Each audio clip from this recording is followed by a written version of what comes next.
to have a very young and growing population. But why isn't Africa developed? So we should take a closer look at this question to understand why.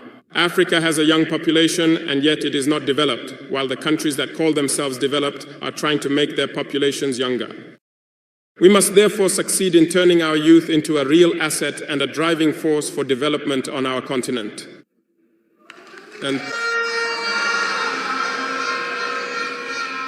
to achieve this goal, we need system integration.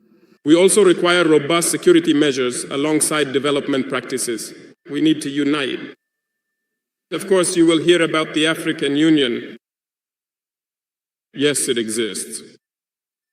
But what is the effect of the African Union in reality?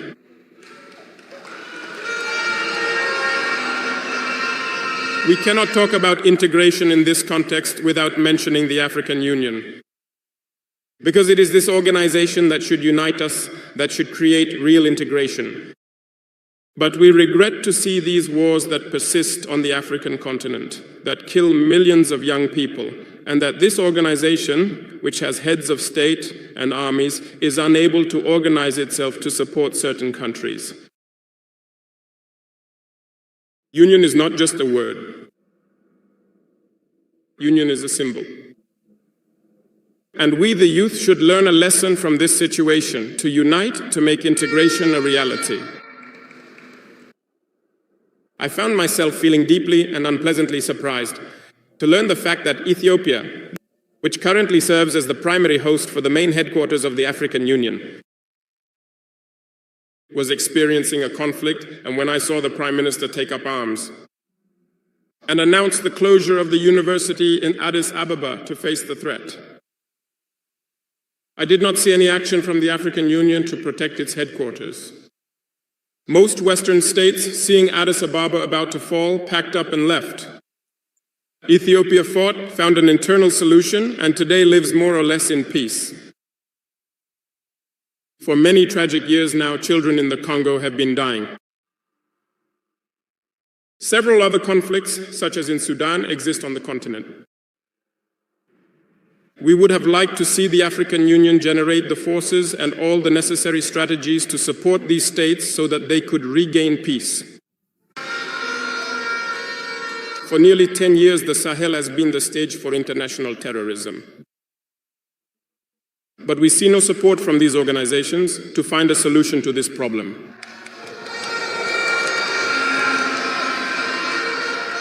Worse still, just a few days ago, a country outside of Africa openly announced that it had supported and participated in a cowardly, terrorist, and barbaric attack against the forces of our confederation in Tinsawaten. The African Union did not utter a single word to condemn this interference by a state outside Africa in the internal affairs of our states. I would like them to hear this, to break their silence, and to take action so that young people can believe in the African Union. We need to unite, and the only way to unite is to talk to each other, to understand each other, and thus be able to lay the foundations for this unity. There are 3 words, 3 vices, 3 great vices that must be banished from our behavior and our lives. I'm talking about sheer cowardice, acts of betrayal, and utter incompetence. We must banish these 3 words from our way of life. Let me explain why. Cowardice encompasses many vices. A coward is always afraid. And when you are afraid, you become a slave. You shrink away. You lick your wounds.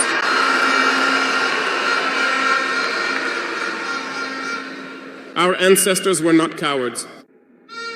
And if we are cowards, our children will ask us questions. Imagine if, in Burkina, we refused to fight and accepted to submit to live in slavery. Tomorrow, our children will grow up. They will ask themselves questions. Were our parents cowards for leaving us in slavery? Whether we are alive or dead, we will feel it. The coward is afraid. And the imperialists have understood this. They try to frighten the leaders so that you become cowards. Because when you are a coward, all other vices can be born. They do everything so that we are afraid. They come into our palaces. They threaten us directly or with veiled threats. Of course, we respond as we should. They always use examples. They will tell us, Thomas Sankara tried to do things this way, but where is he? He is dead. The Haitian president, he tried to do things this way. Where is he? He is dead. Gaddafi tried the same way. Where is he? He is dead. These are the kinds of veiled remarks they make to us to scare us. And then we also often see some young people trying to follow in those footsteps in a different way. You can hear them say, such and such a person ruled like this, now he's at the ICC. Such and such a person ruled like this, now he's in prison. All of this is just to try to scare us, to make us cowards. Here, I think they haven't understood something.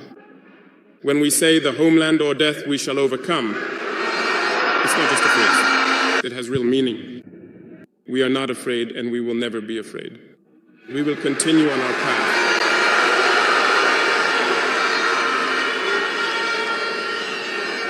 They have certainly managed to frighten quite a few people, the various African heads of state.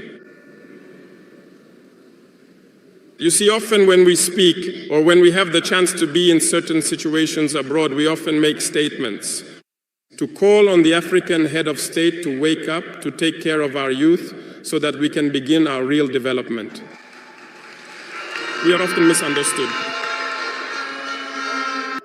Some have publicly responded to our statements because they feel targeted. But I can assure you, young people, that when we find ourselves in the hallway, these same heads of state tell us, you are on the right path, this is what needs to be done for Africa to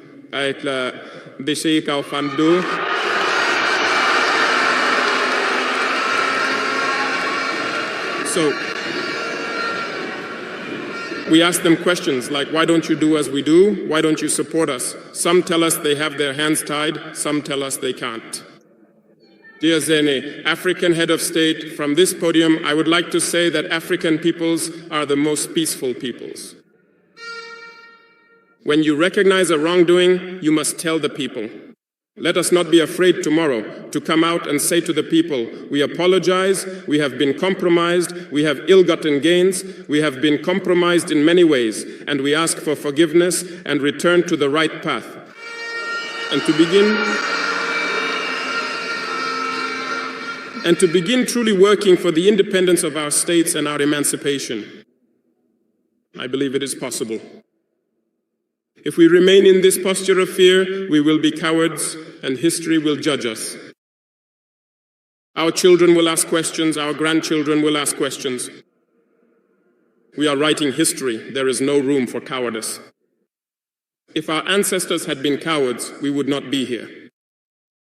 Remember, let me give you an example from the Bamileke and Bassa peoples. I'm going to talk about Cameroonians.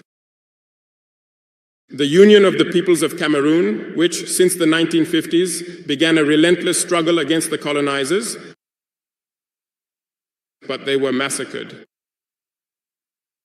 The French colonial armies at the time deployed infantry battalions, tanks, helicopters, and wiped out entire villages. The most inhuman tortures took place during this period. You can research what they call the balançoire or the bakasima. Hundreds of millions of people were decimated here in Africa because they dared to ask the colonizers to leave their land. This led to a civil war that lasted several years. This is to say that people dared, they confronted the imperialists with their bare hands so that we could be here today. There is no reason why we cannot confront the imperialists so that future generations can live. There are many examples of men across Africa, brave men, who refused to be cowards, who fought, who stood up. Well then, let us be worthy of these people.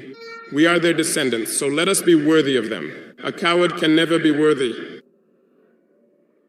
Let us not be cowards, African youth. Because a coward is always a traitor, and the two go hand in hand. Let us not wish to frighten ourselves. Because if we are cowards, we will betray. We must banish treachery from our ways. Africans were traitors so that the slave trade could succeed in Africa. It is because Africans were traitors that colonization was able to take hold in Africa. Let us look to history and we will see it. Patrice Lumumba was betrayed because he dared to stand up to them.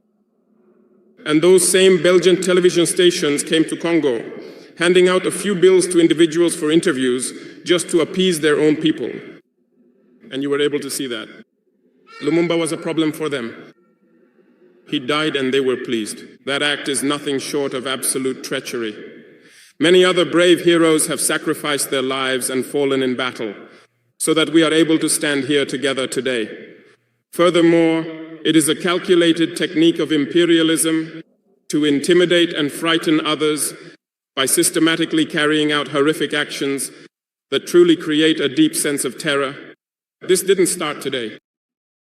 I would like to share with you the incredible example of a true warrior who fought with immense courage, a man named Victor Biakaboda. I highly encourage you to take some time to read about his life and his struggles, and then you will truly understand the depth of his spirit. He came from a family of chiefs, not from a chieftaincy given by the colonizer. He was a worthy child. He studied in Senegal. He became a doctor in Guinea. And when the RDA was created, he went to Côte d'Ivoire to lead the fight against the imperialists, against the invaders, against the colonizer. He tried to organize Ivorian society. Everywhere, people began to raise their voices. At that time, there was a General Péchou, who had the Ivorian population massacred so that this spirit of freedom could never take root. He continued his struggle alongside Félix Houphouët-Boigny. They fought, but the most outspoken was Victor Biakaboda. He represented a threat to the imperialists. What did they do? In addition to massacring the protesting populations one evening, they killed him in a horrific manner near Boisflay. A few hours later, when the people of Dimbokro heard about the assassination, they marched, they protested, and they were massacred by the colonial army. History is a study. The facts are there.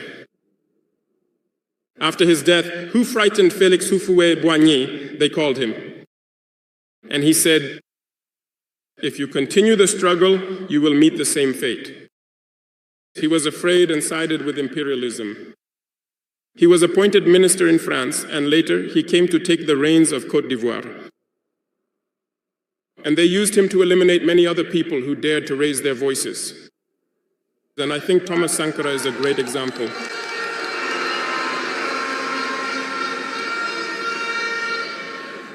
If you are overcome by fear, you will end up becoming a coward and a traitor. Never be afraid. The struggle must continue. There are many other examples around the world. And there is this phenomenon that they have also used for a very long time and continue to use. You see? Certain individuals, for example, found themselves in other countries and supposedly created a parallel government to the government of Mali. You have heard this story. This is just a technique that has existed for a long time. Let me give you the example of Ahmed Chalabi from Iraq.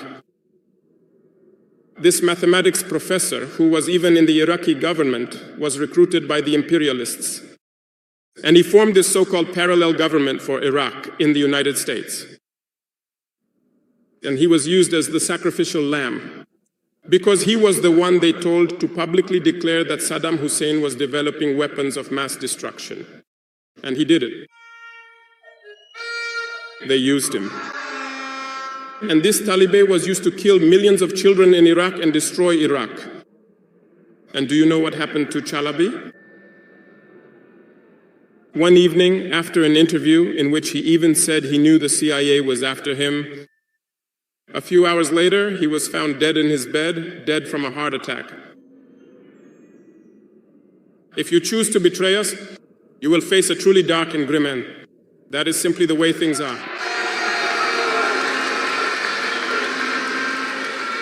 Imperialism has no friends.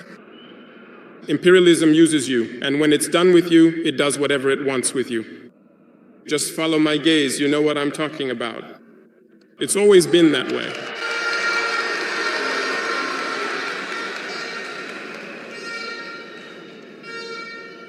The third vice is incompetence. Incompetence is a very dangerous phenomenon that they have used to destroy African society. In our administrations, there is a lot of incompetence. Let's admit it.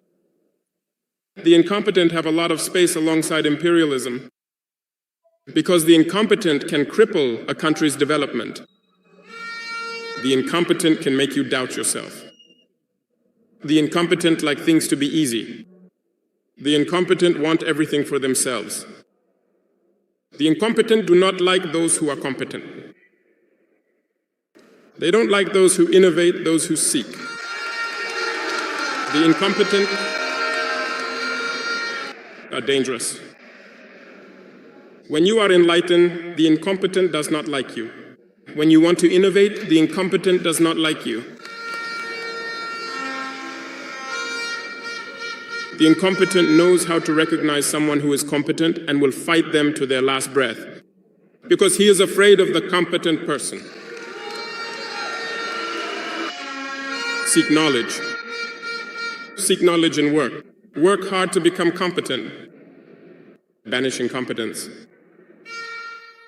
This is primarily because through the overwhelming distractions that society and other people want us to adopt, we find ourselves becoming quite incompetent in our daily lives. Let me give you an example. Social networks are the places where information is published today. People get their information through the internet and many other things. A young person who posts an article about his farm or an agricultural project or a scientific project on social media. I am young, I know the terms. He might not even get 1,000 views. But a young person who posts about trivial things gets millions of views.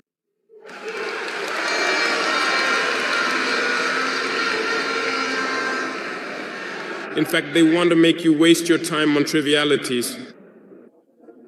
Become aware, let's focus on work and seek knowledge. Let's seek competence. Having fun is good, but we must work first. Before having fun. Actively pursue new knowledge, otherwise you will waste your valuable time doing nothing at all. And youth is the time, it's the period when you must use your time wisely. The imperialists know this, that's why they multiply all kinds of entertainment events. They will multiply all kinds of events that can distract you from work so that you become incompetent. And at that moment, when you are asleep, they choose the incompetent to lead all the important institutions. And you have no choice but to submit. Let's not be incompetent, let's seek knowledge. The incompetent often hide behind words. They use terms like democracy and freedom without understanding what they really mean. Comrades, democracy is a state of mind just as youth is a state of mind. They claim to be democratic, but look at the world. How can you want to impose democracy by killing millions of people? That is dictatorship, not democracy. It cannot be imposed. Those who call themselves Democrats, but look, we have witnessed scenes where people were prevented from entering assemblies. We have seen scenes where forces stormed assemblies to force deputies to pass laws. We have seen even more terrible scenes where people killed their own protesters, yet they call themselves Democrats, and we are called coup plotters. If that's what democracy is, I repeat, we do not want that kind of democracy.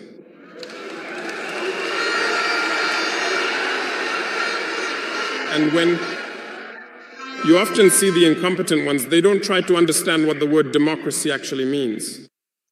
They just cling to the definition given by imperialism, and they start talking about democracy without really knowing its foundation.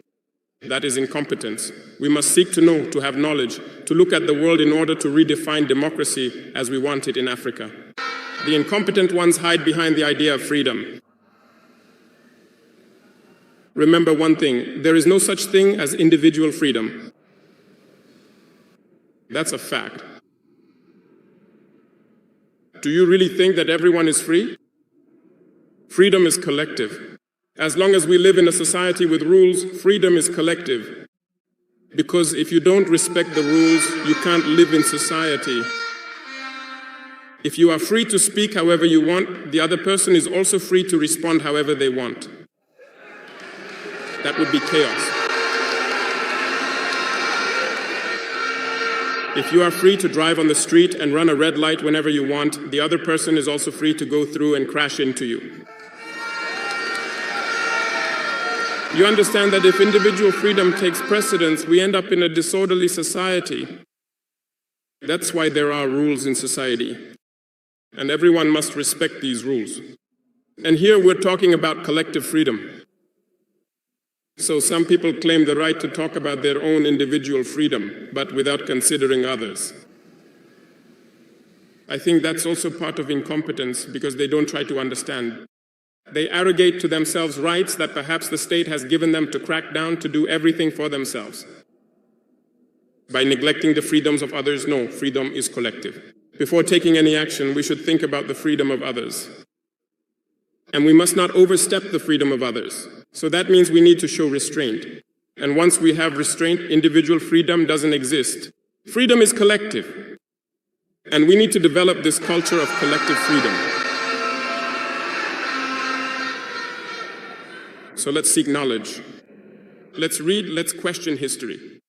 Don't read the history written in their favor. Seek knowledge from multiple sources, and you will understand through history who fought for Africa and how we must fight to continue the struggle of those who came before us. And I won't finish my remarks without once again expressing my frustration about the issue of communication. Because, as I say, it is the ultimate weapon of imperialism. And you, young people, you must do everything you can to distinguish truth from falsehood. We will continue to unmask and challenge the deceptive narratives of imperialist media outlets that always try to instigate conflict and sow seeds of instability across Africa. Because these media organizations, through the immense power of their rhetoric, can elevate you to the status of a king tomorrow. With their words, they can also strip you of your position as king and turn you into a miserable slave tomorrow. Be careful. I was watching a show. Unfortunately, not long ago in Burkina Faso, a young journalist made a comment that left me a bit perplexed. He was talking about North Korea, and the journalist said, "But people are starving in North Korea." Did he bother to go to North Korea and investigate to really see if people are starving? The idea that the imperialist media have sold about North Korea is actually more developed than many European countries. And because these media tell us North Korea is a dictatorship, people are starving, they're poor, they have nothing, we just accept that here. But North Korea is a nuclear power. How did they manage that?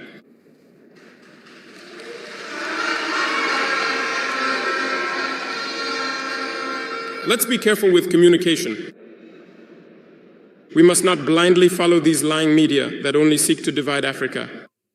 It's logical. They are fighting for the interests of their own people. And the interest of their people is for Africa to remain divided. Youth of Burkina Faso and the youth of all Africa, we must now unite and stand together. We must banish cowardice, we must banish incompetence, we must banish betrayal, and all the vices in our societies. I invite you to go back and read again, to get to work so that the Africa we want, self-sufficient, becomes a reality, so that the Africa we want for harmonious development becomes a reality. Because to return to your theme, there can be no peace and security without development. The two go hand in hand. If there is no development, there is no security. Because if there is no development, young people will inevitably fall into vice, and there will be no security. If there is no security, there is also no development. So the two must go hand in hand. Let us integrate this into our struggles so that we can fight and develop ourselves. Let us move towards production. Let us produce enough. Let us process our raw materials locally so that it benefits our people and with a view to exporting them. The homeland or death. Thank you very much.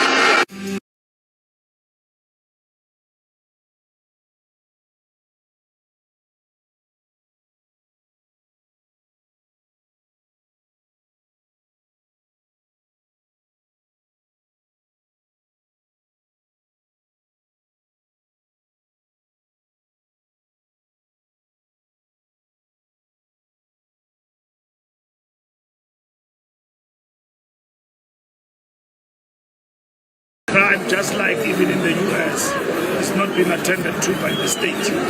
But this is a general global phenomenon countries are subjected to. Bullied and at the same time undermined. And interference into domestic affairs.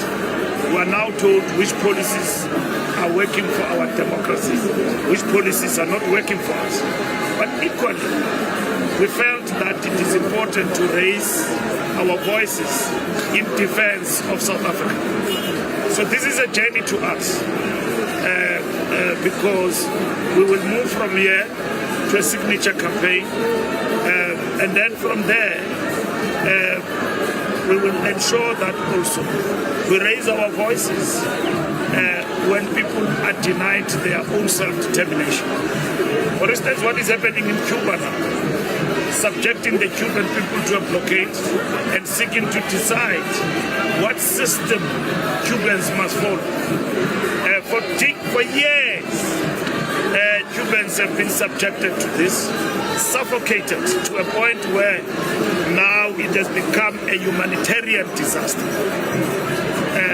blocking any supply of oil and many other things to the Cuban island. And we have said no to the blockade. And we are saying no to the genocide. The real genocide that we know of, that is being defended by the Trump administration. The genocide of Palestine. And then, talking about the genocide that does not exist. A genocide is when a political program exists to annihilate people. And where we see that, we see it in the Middle East, particularly in Palestine. Here in South Africa, such does not actually exist. And today, there is a war raging on in the Strait of Hormuz. And it has affected a number of countries. The rising prices of oil, steel, aluminium in the world. It has affected the world. And somebody was asking me a question during the week. Shouldn't we talk to Iran? I said, Iran is not the aggressor in this particular instance. All what we are saying is that let the war come to an end. And let the dialogue, a genuine dialogue begin. And start to resolve whatever that needs to be resolved among nations. We said in South Africa, we have not spent many years building our military prowess.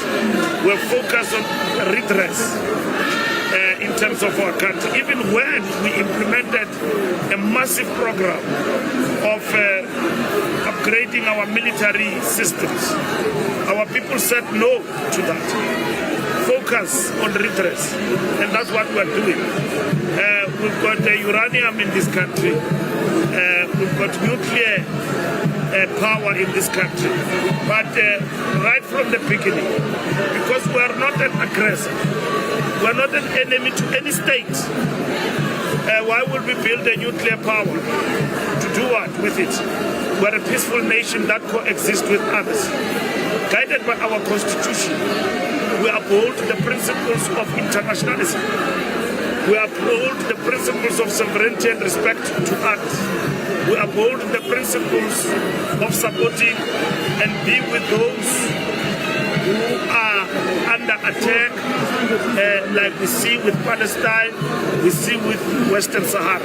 So our foreign policy will never be quiet around such, because that is what South Africa was built on, and at the same time on the principles of internationalism, of ensuring that we advocate for a rule-based system in the world. And we advocate for multipolarism, working with others, not unilateralism that we've seen with George W. Bush. Are you with us or against us? The evil axis that was defined by America in justifying going to war in Iran, in Iraq and Afghanistan.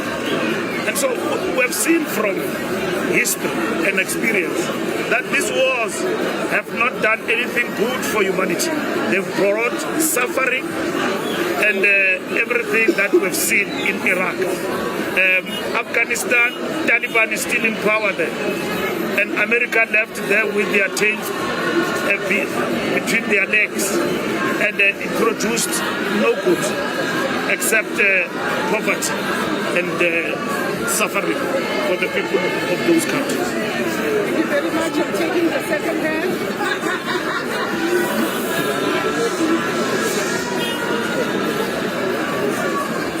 And can you see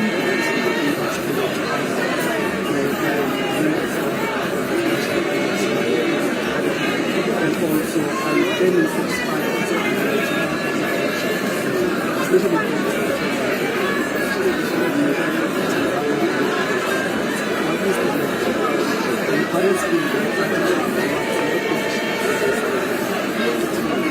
many countries have pledged support to South Africa. As you know, with the coming of G20, America boycotted our country, and then they chucked us out of the G20. They chucked our ambassador out of America for what, in diplomatic terms, would have constituted an act of demarche, but they were quick to expel our ambassador out of America. Something we have not done with their ambassador, who was attacking our political system. We have demarched him, and that's what we have done. So South Africa has been under attack. Trump has imposed higher tariffs on our products as a country, a matter we are negotiating with them. So all signs are there that we are a country that is under attack. I mean, South Africa is a peaceful nation. We live in our diversity, but we've got strong institutions we have created in our country. And so when we discussed, we discussed as the ANC, but the question of sovereignty is beyond the ANC. It's about patriotism. They are South Africans, very few, just like the AWB was, very few AW right-wingers who thought they can hold back the process of transition in our country. Even AfriForum and them, they are not many. Many white South Africans, they might not be this much, but they pledge solidarity and their love for this country. Johan Rupert, an Afrikaner, a wealthy billionaire, went to America to tell President Trump that some of the madness you have been told about does not exist in South Africa. So we've got patriots in this country. Our march is a march of defending our sovereignty, is a march of mobilizing our society behind the genuine goal of ensuring that our country is defended. The ANC is not a terrorist organization, like Ambassador Bozell defined it in 1987. And Oliver Tambo had to go and meet with Secretary of State, Scouts, and explain to him the nature and the character of our liberation struggle. That we are not a terrorist organization, and that we've been negotiating with the regime, and therefore there is no other option. And our armed struggle is not attacking civilians. It's aimed at crippling economic installations that will cripple the apartheid regime and make it to crumble. So today, This march is mobilizing of everyone across political divide and at the same time civil society, which unbelievable that so many organizations, some did not speak, have been with us in this journey, and others elsewhere in other provinces also did participate. As much as we're here today, we also had marches in the coastal provinces, eThekwini, Western Cape, and East London. As to on the issue of the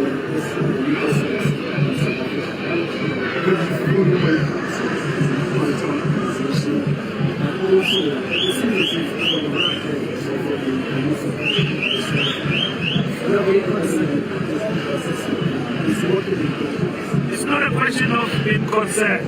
Should he actually fear off, he must be subjected to diplomatic discipline. It's not a question of being concerned about it. We have dealt with the Israeli ambassador who was Chatara.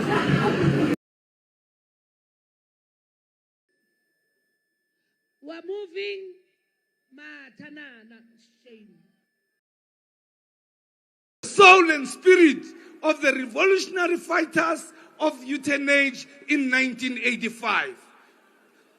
Genocide against African people have been ongoing in South Africa. We are here today, President, convened by those souls and spirits of the revolutionaries who lost their lives in the battlefield. Unfortunately, we are sitting next to a racist called Gandhi there, an Indian racist who must be rejected, and this square must be named after Winnie Madikizela Mandela, and we get that statue of that one Indian there removed as a racist of note. Comrade President, it's very difficult that every time the Deputy President is called upon to introduce you, because you introduced us to the EFF. Comrade President, you introduced us to the ground forces of Gauteng. You introduced us to the people of South Africa in the EFF. But today, we are called upon with a responsibility to introduce you to the ground forces of South Africa, of the EFF in Gauteng. Comrade President, the Africa and the country is waiting to hear from you what is happening today. Comrade President.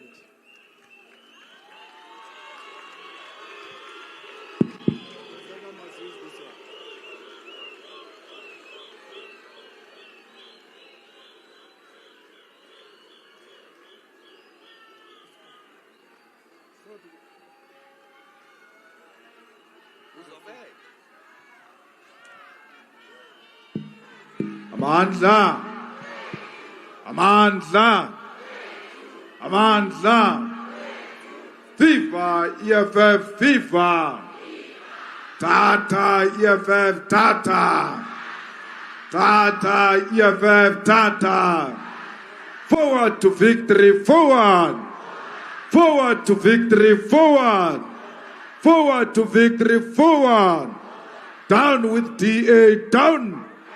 Down with ANC, down. Down with MKP, down. Forward to EFF, forward. Amandla. Thank you very much. Program Director, the Treasurer General, Deputy President of the EFF, the SG, and the DSG. We must correct the DSG that TG made all this possible. The person who made all this possible is the SG. So the SG organizes it. The TG pays for it. The president speaks about it. That's how the division of labor is.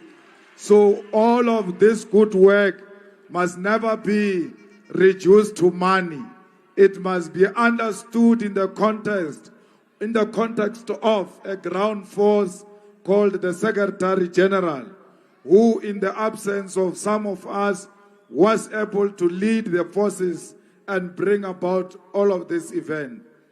members of the Gauteng command team, the provincial command teams that are here, chairperson and secretaries of provinces, sub-regional leaders who are elected and are here today, and the branch leaders and those volunteers in the VDs and all ground forces, I greet all of you in the name of economic freedom in our lifetime.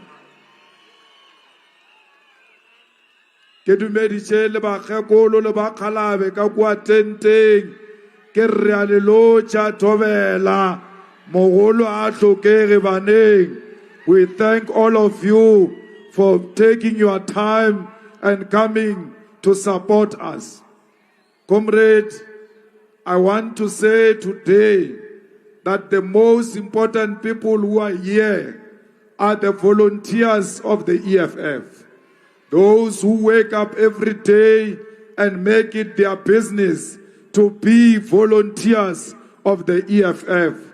All these events, all campaigns of the EFF, if they are not led by volunteers, they will never be successful.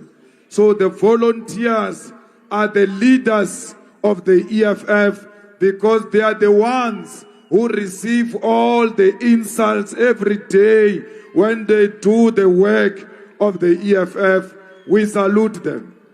Fellow fighters, the true leaders of the EFF today are found in a VD, not in air-conditioned offices, not in corridors of power, but in the streets of South Africa, doing door-to-door, servicing our people and registering them to vote.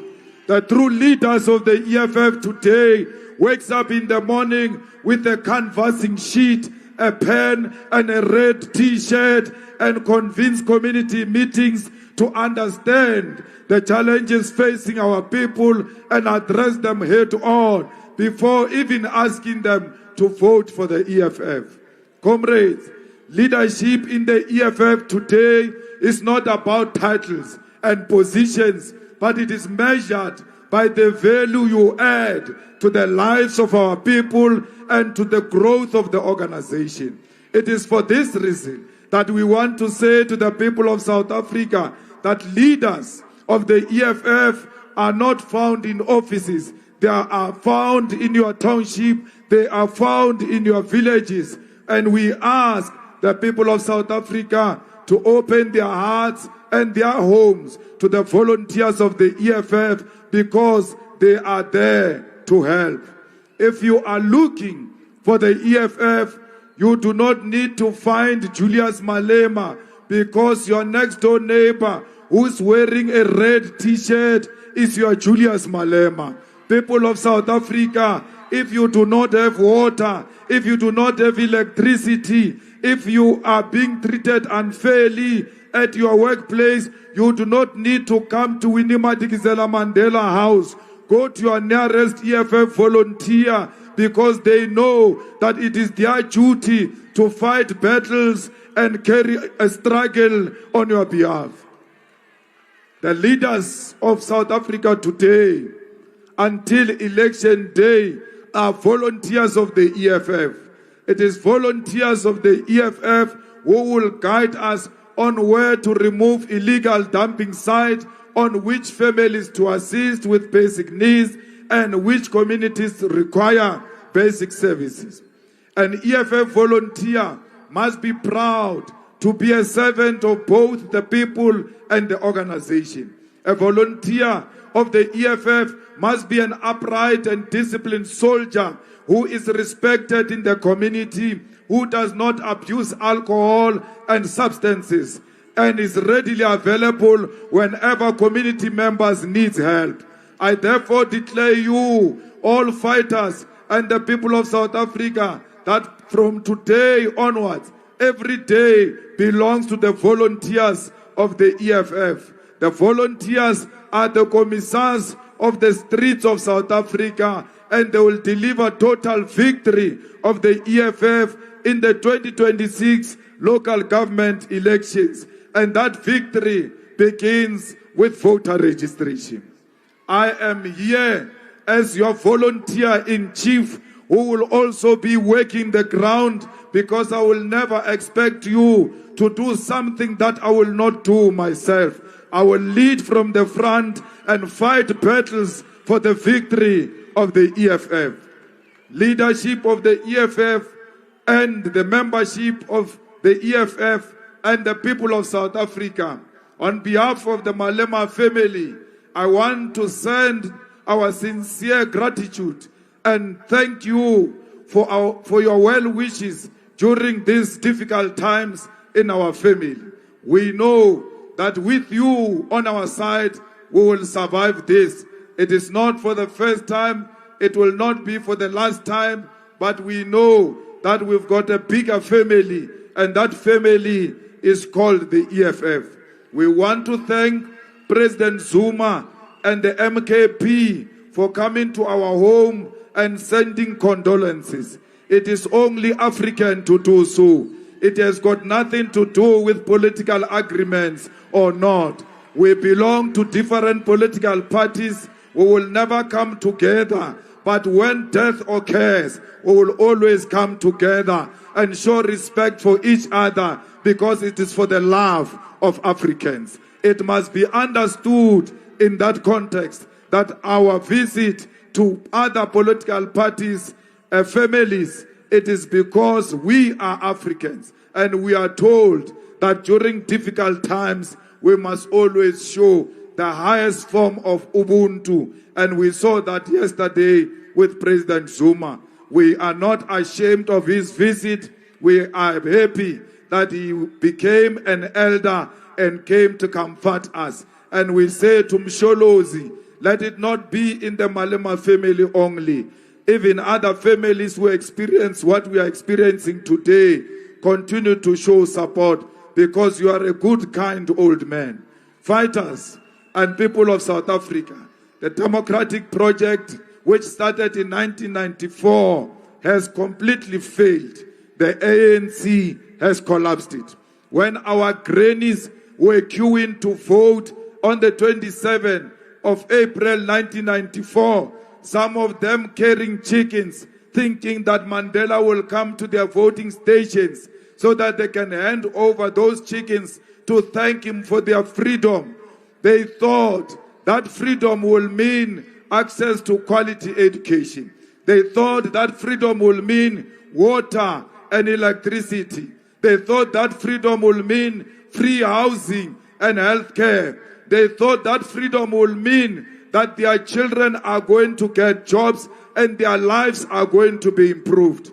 But today, we are in a situation which is worse than what we had before 1994. We are not saying before 1994 was better. It was worse. But this we are experiencing is worse of worse under the people we thought will bring us joy and happiness in our lifetime. Comrades, it is painful when the wrong things are done to you by a person you know, unlike when they are done to you by people you don't know. These ANC people, we know them. They are our neighbors. We grew up with them. We voted for them. They turned their back on us. That's what makes it worse, because we pinned our hopes on criminals and thugs who stole our future and destroyed the careers of young people.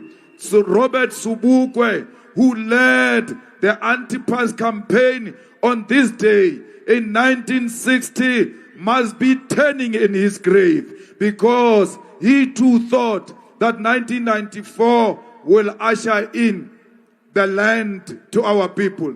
Today, our people are still landless. Today is not a human rights day. Today is a Sharpeville day. Today it's a Langa day. They will never call it Sharpeville day. They will never call it Langa day, because they know by doing that they will be recognizing the struggles that were led by Sobukwe, who confronted the white regime, and a lot of people died on that day, and the immediate reaction of the ANC was to denounce Sharpeville Day. They can never claim this day. It belongs to Sibukwe. It belongs to the PAC. It belongs to the people of South Africa, not to the thugs that are occupying offices in the Union Building. Fighters, those who died in Sharpeville, they should be turning in their graves because today Sharpeville is a forgotten area. It has turned into a dumping site. Sewer is running on the streets. Where there is so-called tar roads, the potholes are the size of a swimming pool. Every corner there is an illegal dumping and the municipality is dysfunctional. But we must not give up on the future because these criminals have sold us out. Fellow fighters, we must make sure that young people register to vote. Why? Because it is only young people who will vote the DA and the ANC out of power. That's why the ANC and the DA and all of them have got no campaign on voter registration because they don't want young people to register. They want an old voter register because they want to continue winning with old people who are in the voters' roll. We want a new voters' roll, and that voters' roll must be constituted by young people. Fellow fighters, out of 9 million people aged between 18 to 29, only 4.4 million were registered to vote in the 2024 national and provincial elections. That cannot be correct. We must make sure that those who are 17 from today are all going to be registered as long as they are going to turn 18 just before November so that they can remove this rotten government from power. Comrades, it's only the EFF that touches lives of people in a practical way. If you don't know, you must go and ask cleaners who were insourced in Ikuruleni. You must ask those security guards in Tshwane, in Nelson Mandela, in Johannesburg, that their lives have changed because of the motions that were put forward by the EFF. Today, your father, who's a security guard insourced in Johannesburg, they've got a medical aid, they've got a pension fund. When they return back to the village, they will be able to show that for all those years they've been working. Thanks to the EFF, because the insourcing became fashionable when the EFF entered the councils everywhere in South Africa. The topic of insourcing became the real topic. We are going to insource all of them and make sure there is no private security. There is municipal security with benefits. There is a municipal cleaner with benefits. And we cancel security tenders and we cancel cleaning tenders and redirect the money into the pockets of the poor, of the poorest, and improve their living conditions. Comrades, many of you who are young here, you are beneficiaries of Sisofunda Genkane. It was the EFF that registered more than 500,000 students since this campaign started for free in the universities and in the TVET colleges. That's why EFF wins elections in the TVET and universities, because it touches lives of young people practically and makes sure that they are registered. When the EFF leads this government, there will not be a registration fee and there will not be any requirement to pay the fees. Whether you are rich, whether you are poor, you are going to get free education. Why? You are born with it. It is your right. A right is not given to you by a politician. When you say, this is my right, you are born with it. It doesn't have to be in the Constitution. It is in your birth that education must be given to you free of charge from the day you were born. When your mother teaches you to suck the breast from the minute you are born, that is education. And that is not in the Constitution. It is a right that you are born with it. And no politician must pretend that they are the ones who are giving you those rights. Those are God-given rights. And no human being must be allowed to take those rights away from you. Comrades, in Matatiele, you must go and ask those people of Matatiele. Their debt were cancelled. Their municipal debts, the poor of the poorest, their debt were cancelled because the EFF put a motion in the council and said, let's cancel all the debt of poor people who are paying for the services in the municipality. You doubt what we are saying? Go to Matatiele. The good thing about Matatiele is that they speak 3 languages, if not 4. Or 5 even. Xhosa, Zulu, Sotho, English, Afrikaans. So you won't be stuck. You can ask them in your language. Hey, pali phumuletse mothagase. Skoloto sela sa mothagase ba sephumuchi. Re sephumuchi ka Matatiele. The same motion. Let's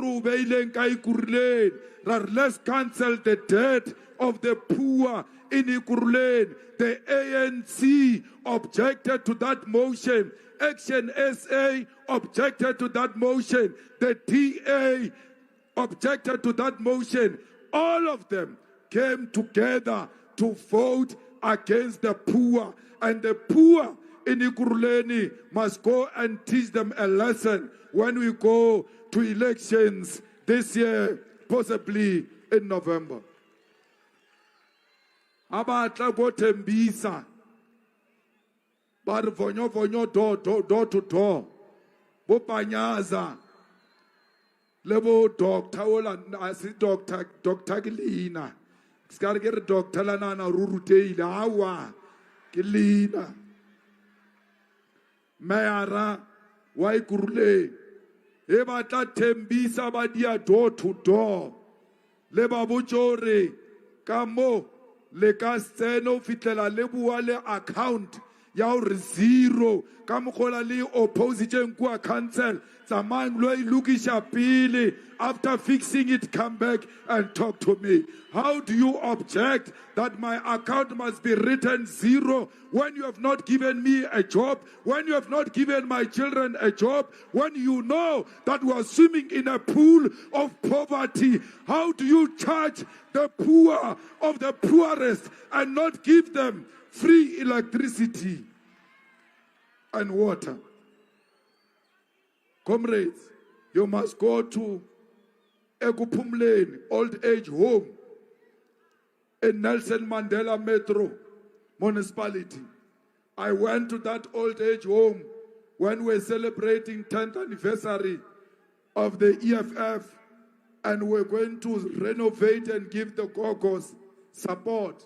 When I arrived there, I found more than what I bargained for, because they said, we appreciate what you are giving us, but we are owing a municipality 3.3 million, and they are threatening to switch off. How can we owe 3.3 million when we are all pensioners here? Where will we get the money? I said to those Gogos, we are going to fight, and I'm going to lead that fight in Nelson Mandela municipality to make sure that that 3.3 million is cancelled. I'm happy to announce that the municipality has taken a decision to cancel that 3.3 million in Ekupumleni. So please, when you go to PE and you're going to swim, just make a turn in that old age home and ask if Malema is telling the truth. Was Malema ever here? Did you say you owe 3.3 million? Have they cancelled that 3.3 million? Because everywhere where the EFF participate, we touch the lives of our people practically. We don't speak theory. Comrades, let's make sure that all of this work is continued everywhere. In Parliament, today, hello Rega go Spa, come on next door, let's shop right. Ebelo rehele lebella receipt, like 17% VAT. If the EFF did not fight that thing, this year it was going to be 17% VAT. Rai Luancha, Rai Wina Koto, today VAT is still 15%. Because we don't play, we don't just talk. We take action. We make no promises. We make commitments so that we can follow up on those commitments. It was this leader of the Youth Command who led the charge, which was started by our spokesperson, Snao, that data must never expire. It is illegal. Why do you take it away from me?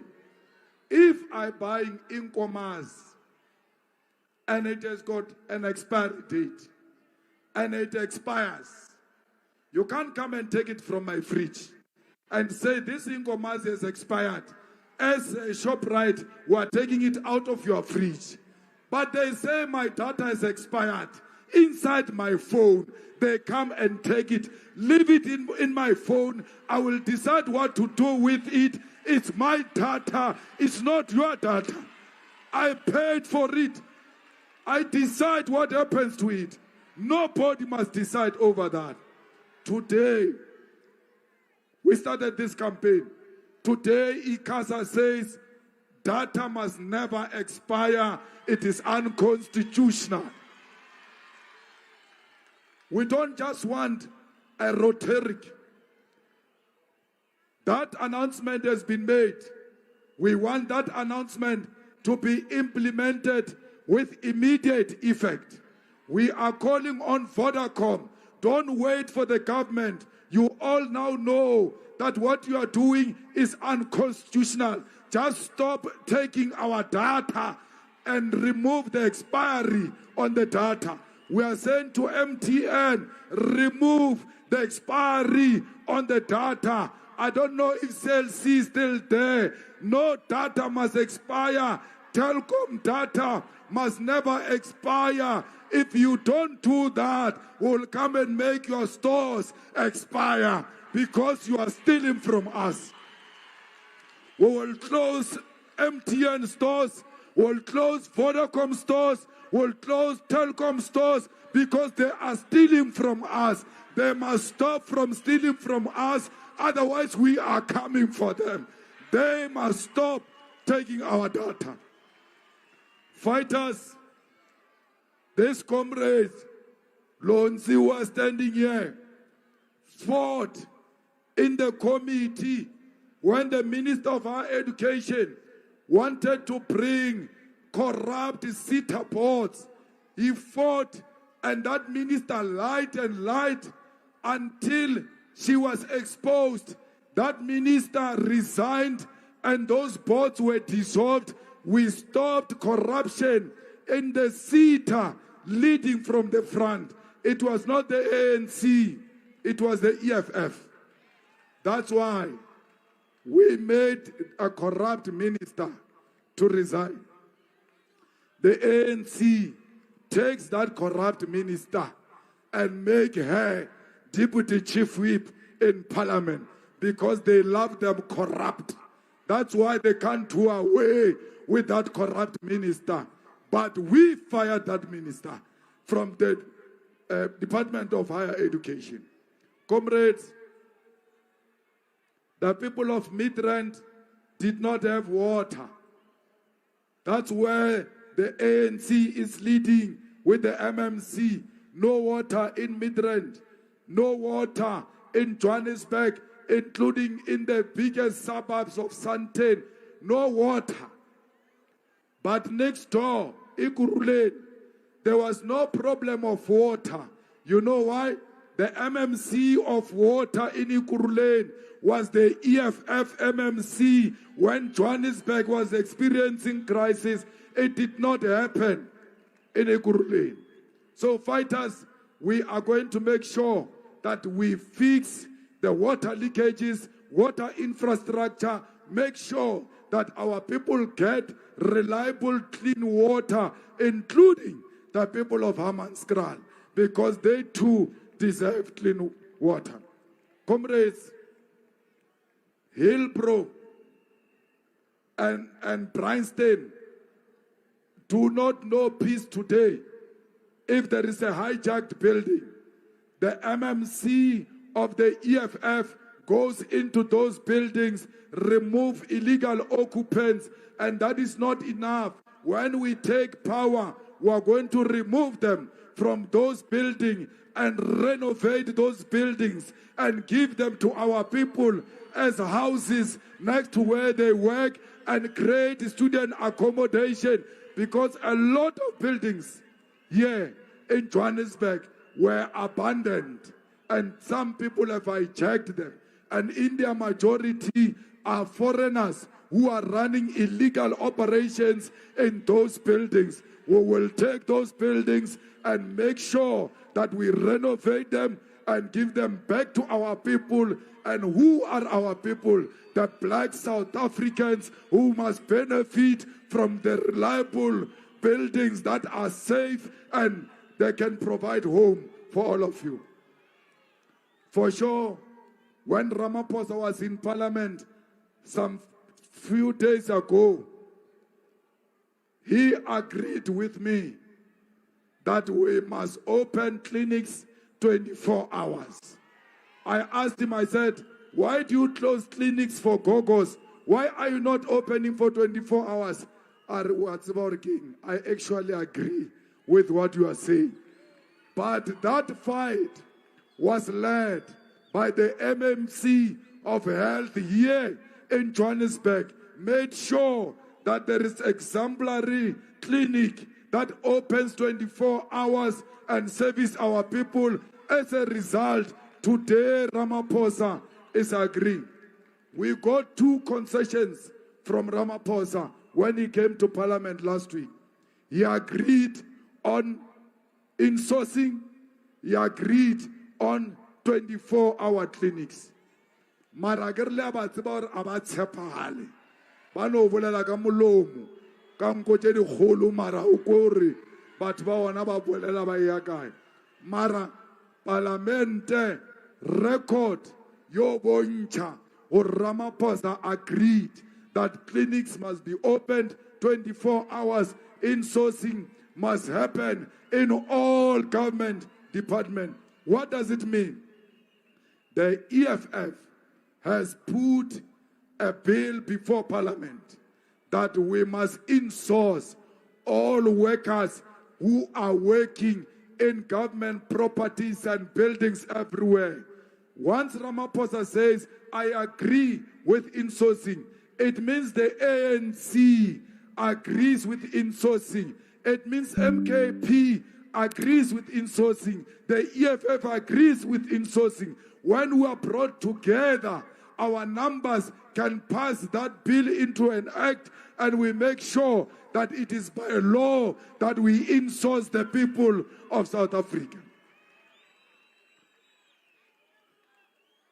Now, the DA brings you some old magogo, and I suspect it's not a fact. Maragnana Helen Zile, Kamukhwacho fetching. The way she's too old, she's got false teeth. She's too old.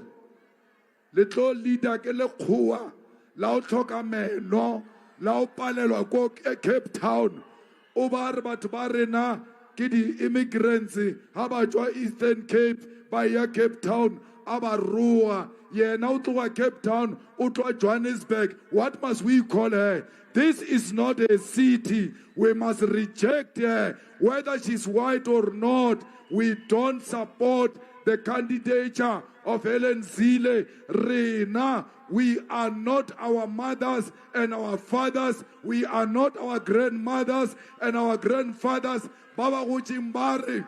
Setare sa Mosotho ke lekgowa. Rena, setare sa rena a se lekgowa. Setare sa rena ke economic freedom in our lifetime is the future that is in the hands of the youth of South Africa. Why do you take Helen Zille, who failed dismally? Go to Kailicha, go to Langa, and go and see what's happening there. Go to the Cape Flats and go and see the level of crime. He says he's going to bring that guy who's a white person there to come and fight crime here in Johannesburg. But crime is worse in Cape Town where they were leading. How can they fail in Cape Town and think they can come and work here? Comrades, Vukadaki, you must wake up and stop being misled by white people. Because Helen is white, you think all of a sudden she will do good things. She was supposed to do good things in Cape Town. She failed. You know what is their solution now? They want to build a wall on the freeway so that when you leave the airport into Cape Town, you don't see those shacks of our townships. And how much is the wall? Millions and millions, if not billions. But they can take that money off the wall and go and build proper houses, give our people water, give our people electricity. They will never do it because they are not about helping a black person. Helen Zille, she goes to Soweto. When we go to the stadiums to enjoy a beautiful game of Orlando Pirates and Chiefs, where Orlando Pirates did the things, Helen Zille goes to Soweto. She goes into a shebeen and then she raises. So first of all, we shouldn't compare the two. The truths of yesterday can still be the truths of today. It's not obvious. But I'm telling you this to show that we have followed the evolution of our country through a partnership. Today we are at war, and we have also followed along. We judged that it wasn't sincere. We stopped. Why? From 1960 until today, so-called independence, you know very well there are a lot of words. It's not working. We produce a lot, we have all the resources, but why isn't it working? There's something that's not right. Our raw materials are exported, they are processed and then sold back to us again. So in a way, we're exporting our jobs and all our wealth. Economically, nothing is working. In terms of defense, as we've seen with the war, nothing is working. Why should we continue?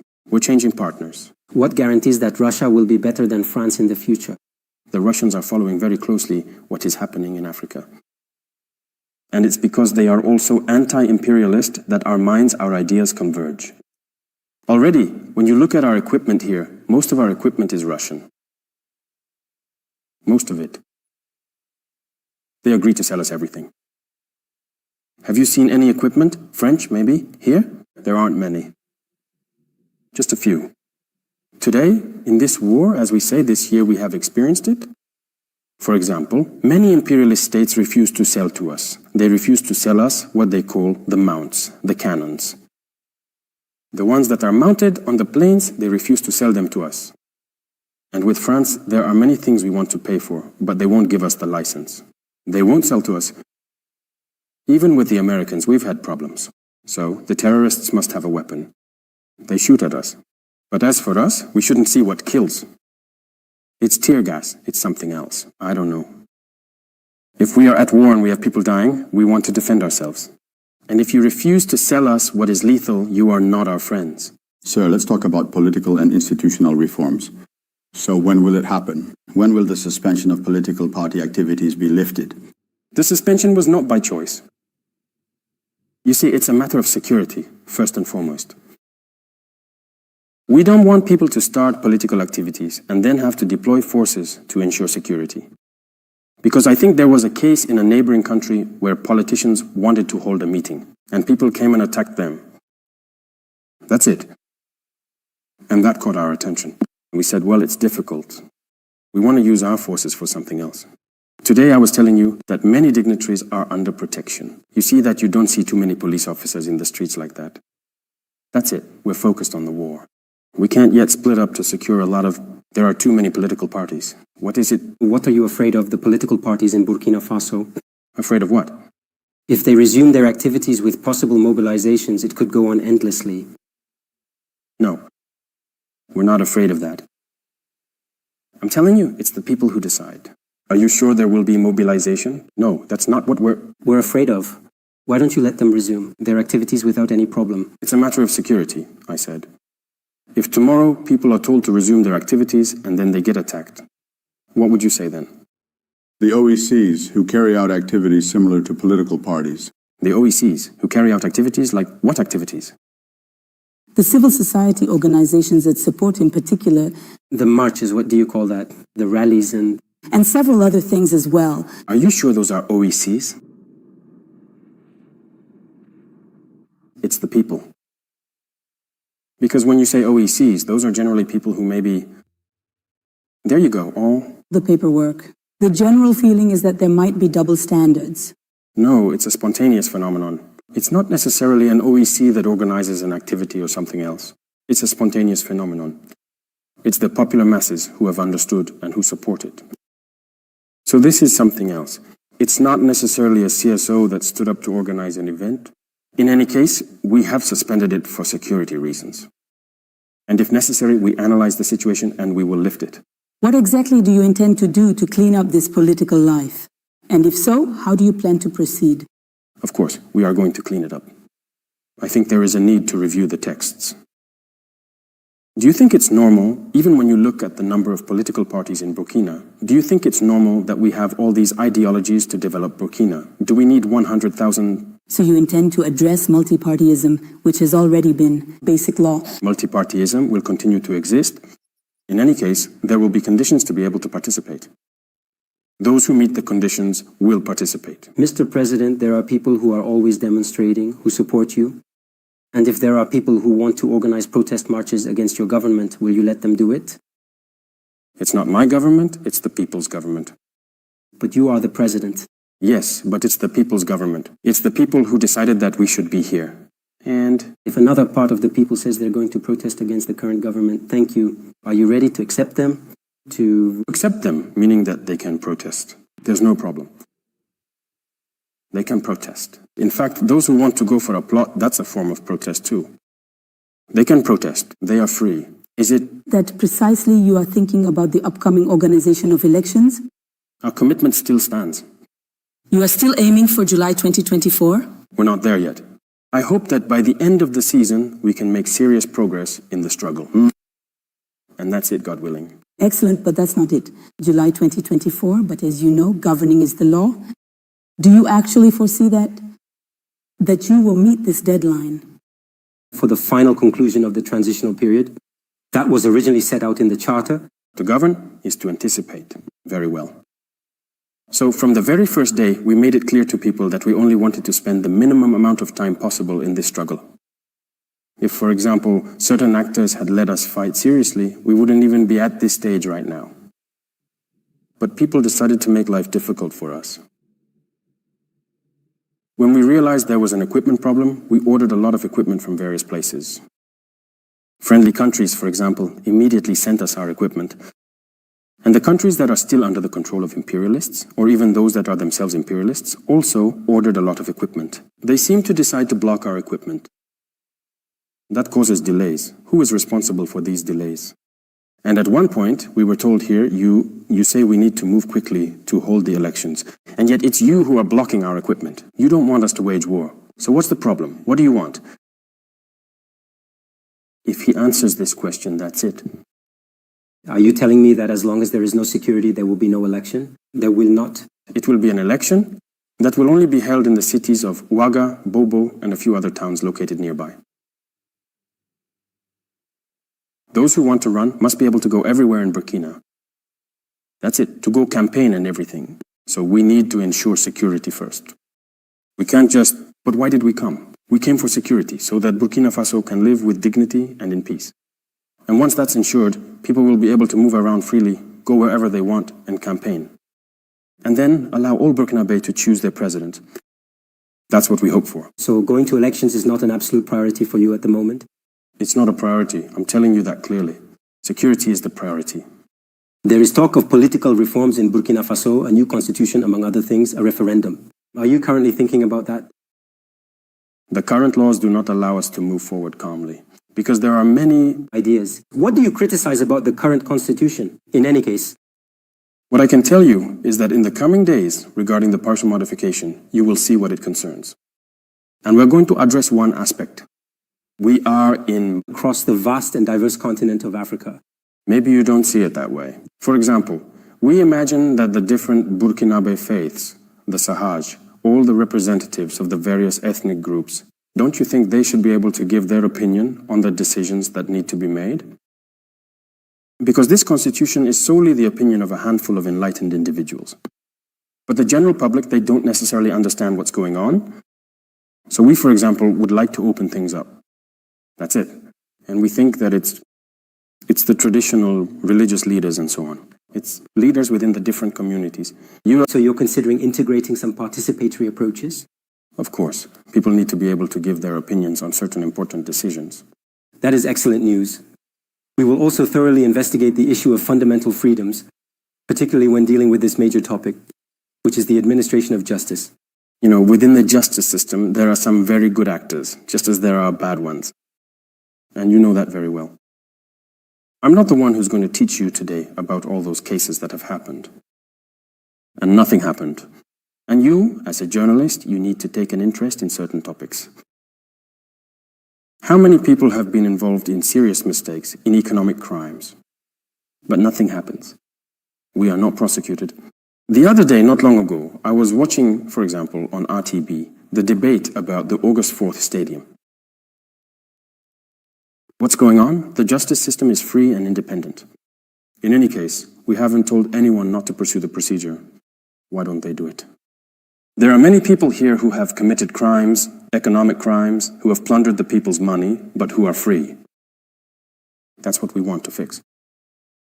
You remember, at the start of last year, during the meeting with the CSM, I said that we need to change the way justice is done, but there were no proposals. Justice must be for everyone. That's my main focus. Justice must be for everyone. There is no justice for the rich, justice for the poor, no. Do you know how many people are in prison today who haven't been tried? Around 4,000 people who are in detention, some of them for years, without trial. Justice will tell you that it doesn't have enough resources to do the job either. No, There are resources. I am against prison. It's not part of our cultures. In Europe, they use prison. They catch people for anything and lock them up. There is a social service that takes care of everything. Here, those who are caught and locked up, who takes care of their families? That's the problem. So we need to reform. We can't compare ourselves to Europeans on this matter. They are far ahead. We can't just take their laws and apply them here. Personally, I am strongly against prison. That's why I've said since last year, I want us to be able to amend the laws, so that when someone goes and steals a sheep from a garage, or steals an engine from someone, sell something, they're just looking for something. We know very well that they're hungry. We're talking about making them work. He will pay back what? He tried. Could Burkina Faso's inmates become VDPs? They will work. If in prisons people start telling you, we want to go and fight, for the nation, are you ready to release those able-bodied people in our prisons to go and fight for the territory? They will go. It depends on what they've done. If they're not criminals. Because as I said, prison is for those who kill. That is for criminals. And when we say criminals, there are criminals, serial killers. There are also those who commit major economic crimes. They are criminals because of them, people die. Those ones need to be in prison. But even for economic crimes, I agree with prison. But they must first pay back what they stole. Today, people steal billions, we catch them, and we put them in prison. He serves his sentence, gets out, and enjoys his billions. Nothing happens. Mr. President, let's talk about Omega Radio. It's true that the suspension was lifted. So should we understand from this message, this sophism, that it's either you're with us or you're against us? That's not it. You shouldn't take it that way, from that angle. Individual freedoms must not take precedence over collective freedoms. People need to understand that. Secondly, you need to know how to communicate. We are at war, you need to know how to communicate. Either you are with the nation or you are against the nation. Maybe others are communicating without knowing what they're doing. But I think there are training sessions that I often see, which are organized for your benefit, you journalists, to get you involved in war communication. I think everyone should look at that. But I tell myself that people do. Otherwise, you watch international channels when there is a conflict. You watch them and you know very well what war communication is. Because in war, generally, you take sides for one side or the other. So why is it that here, your country is at war and you can't support it? I'm telling you, out in the bush, sometimes people follow all the media. There are times when you can see someone upset all day because they saw something in the media. And you can also see someone very happy because they saw something else. So you need to know how to communicate during wartime. We are currently in a time of war. Are you, for example, considering establishing new rules for how the media operate? And additionally, Mr. President, I would like to know if overall the government's tougher stance towards the media means that you are not satisfied with the general work being done by these media outlets. Not satisfied, that's what I was saying, perhaps due to a lack of understanding for some, but many are already doing their jobs very well. To consume, we are not blaming all the media. Not all media are being criticized. Let me tell you something. War is something rather strange. When you're a fighter on the ground and you go into battle, there are two possible situations. You either win the battle without taking over the area, or you win the battle and you occupy the area. You know, when you occupy it, you can see all the damage you've caused. The enemy you've killed, the equipment you're going to take in any case, all the details, and then you leave. When you win a battle and you have all the details, it's pure ecstasy. You are very happy. And that motivates you to go back out tomorrow, to go back on the offensive. That's very important. Okay, the enemy, they're fighters too. They react the same way. Today, it's very difficult for them to come and fight battles against us and take over the area. Most of the time, as soon as they come, they shoot, they shoot, they shoot, they pick up their dead and they flee because they don't want to stay. They don't want the air support to find them on the spot. That means they often don't even know what kind of damage they've caused. When we give the enemy this information, okay, you came today, you caused this much damage, it encourages them to come back and try again. And you know very well that even those who created freedom of expression during their wars, there were times when certain things were not communicated. But you also have to recognize that nonetheless, the media have greatly helped to improve the conditions of soldiers on the ground. Because if these things weren't known, a lot of things, you are president today, but maybe there are things happening on the ground that you are not aware of. And the media can be there to criticize so that it can change things for the better. We would prefer that if you happen to have any information concerning the soldiers on the ground, you write it down and come forward to share it. Come forward to what level? The protocol department is there. Get in touch. To be completely honest and open with you? To everyone, without any problem, to everyone. I've received journalists here, even from Omega. The door is open. As long as we have the time, we have the capacity. It's not that we're against anyone or anything, no. As long as we have time, we receive everyone. If we don't have time, we tell you to submit your proposals to the department. There are some people we've told to write down their proposals and then come to submit them. If there are things they won't want, what are you going for? What's the objective? No. So if people don't know, if there are concrete proposals or observations from the field that concern the lives of the soldiers, you shouldn't expose that to the enemy. Come, write it down, and then come. If there's time, we'll receive you right away. You present the situation, and we check it. So you have no problem with the Burkinabe media? None. Excellent. There's also the matter of requisition, which is a new word that has entered the daily lives of Burkinabes. It's perceived as a sword of Damocles hanging over the heads of citizens. Some people believe that requisition is now wielded as a tool of deterrence. In any case, it's regulated, isn't it? General mobilization, warnings, it's all regulated. Isn't that right? You're the one who says it's a state governed by the rule of law. It's the rule of law, it's regulated. When you're at war, you can take certain measures. You can requisition everyone. Recently, we took an anesthesiologist resuscitator. We saw her in uniform with a weapon. Is it really her role to go to war instead of the soldiers, for example? Among the ranks of the VDPs, let me tell you, there are many different kinds of people, dedicated project managers, and in any case, successful entrepreneurs and influential people. These are very well-off and wealthy people, who are now fighting. At first, this kind of struggle wasn't their thing at all, but they clearly saw the entire nation was in grave danger. They decided to get involved. That's patriotism. Those who don't have the courage to do it should at least encourage those who are fighting in some way. Are you talking about doctors, trying to say it's their job to criticize? It's the Burkinabe citizen. It's often insults, things getting out of hand. That's his job. You know, we respect everyone, so we should also respect people. Is it a punishment?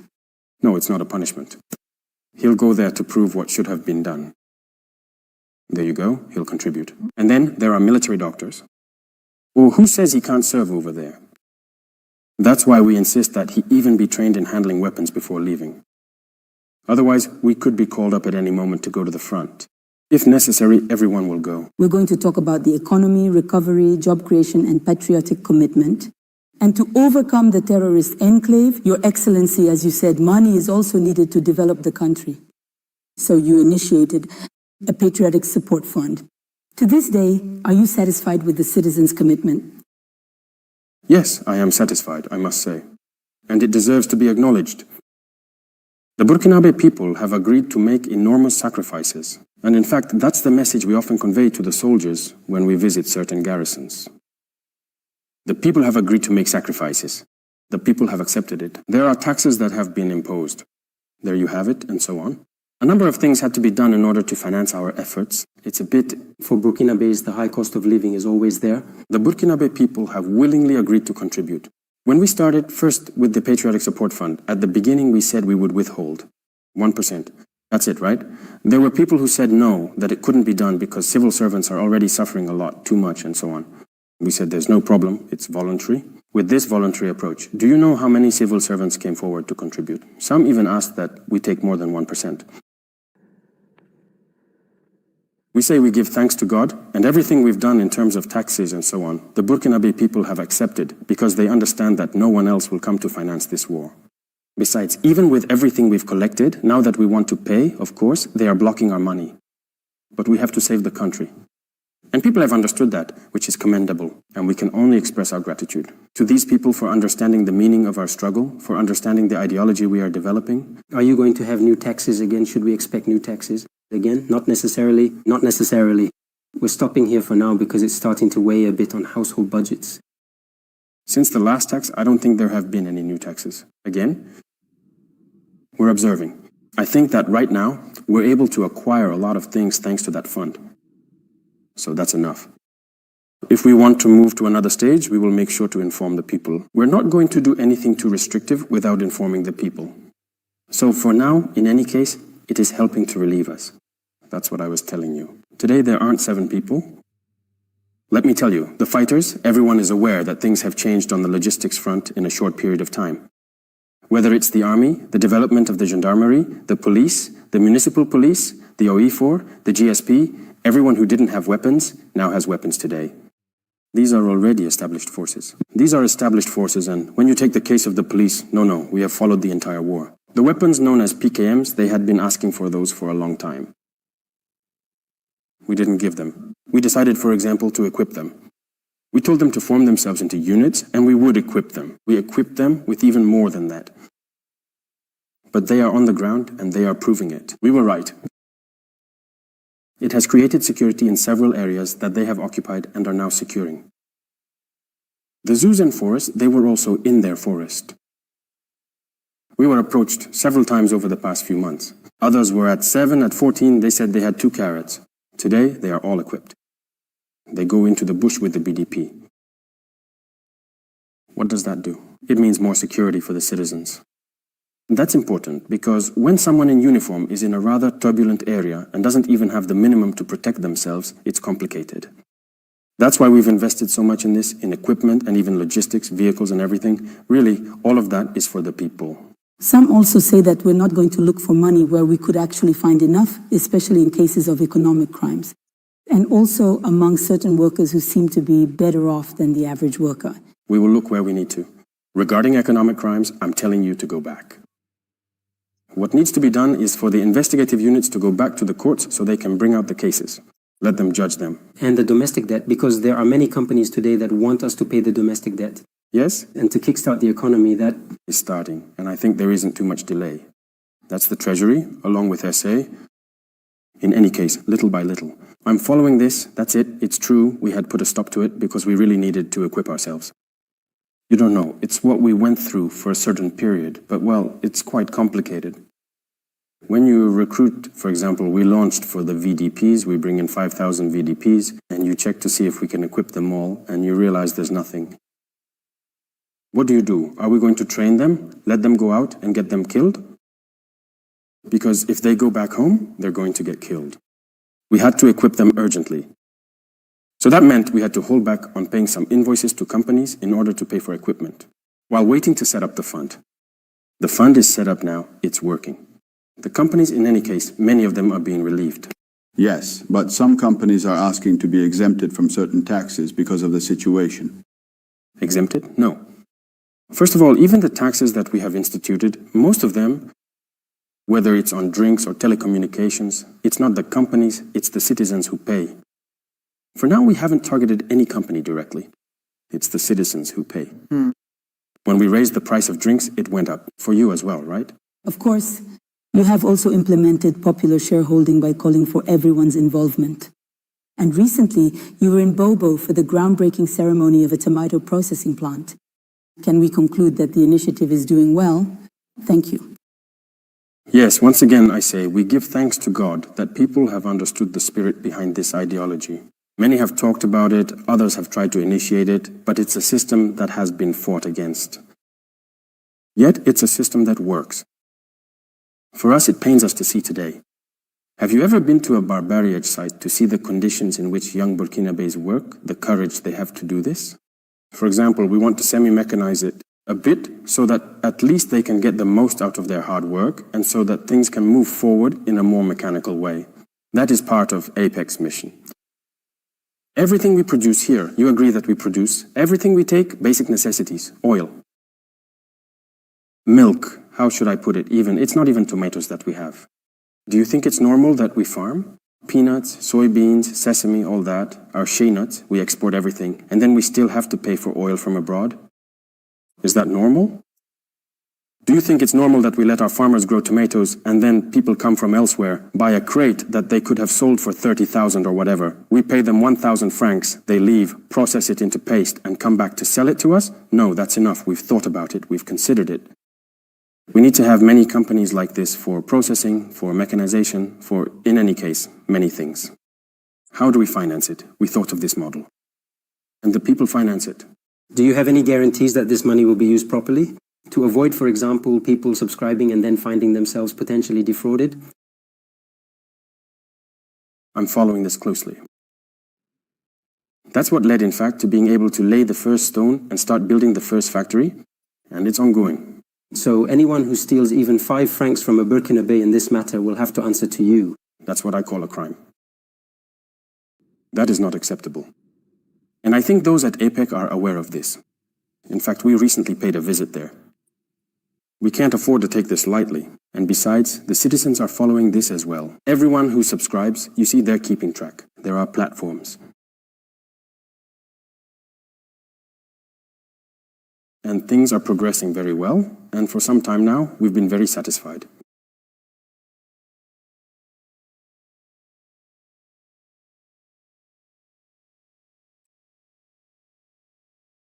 In terms of agricultural production, the plan will actively mobilize a total of 3,000 PDI soldiers to oversee the cultivation and production of 190,000 tons of cereals and vegetables. And this is set within a clearly defined period, 2023 to 2024, while more than 2 million Burkinabé are affected by food insecurity. So, what is your comment on this? Yes, the initiative has been launched, and it's going very well. We've been able to take stock of the situation. I think they even said they will give another update to the people in the coming days. It's going very well. In fact, it's beyond our expectations in terms of scale. We wanted to talk about it and everything. The military, of course. Countries are participating in the food selection, which has been closely monitored. That's the goal. We have to achieve it, and it's possible. For how long, approximately, according to your forecasts? Well, he said right away that the initiative is for 2023 to 2024. It's not out.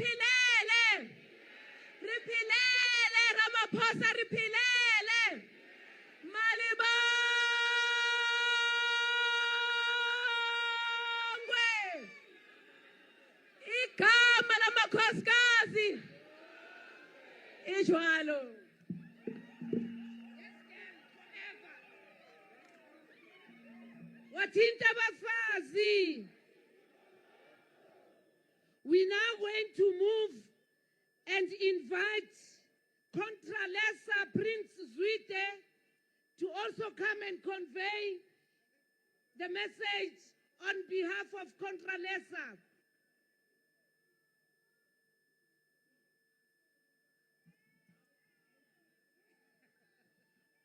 Malibongwe! Malibongwe! Viva ANC, viva! Viva SACP, viva! Viva Kwasatu, viva! Viva Sankoya Batani, viva! Viva SACP, viva! Wathinta Bafazi! Mshate! Mshate! On behalf of Contralesa, we reaffirm our stance to say we stand in solidarity with Cuba, Pakistan, and Palestine. Amandla, we are in support of this people's march.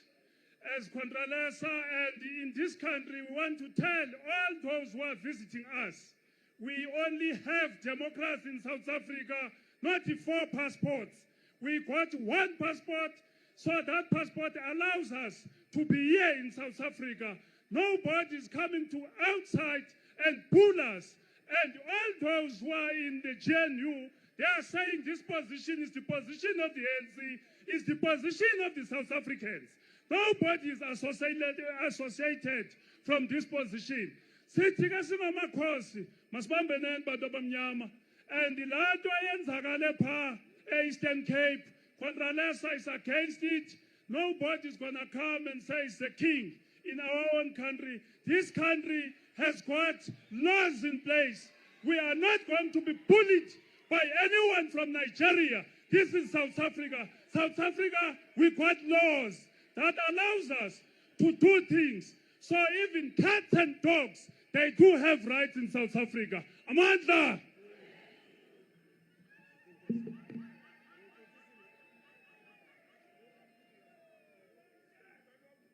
Amandla, Comrade Marshals, can we create space and allow the Women's League to also come here, our flowers of the revolution? Mabasondele nabo bangapha malibongwe. Comrade Marshals, sondelelani ngapha ma comrades.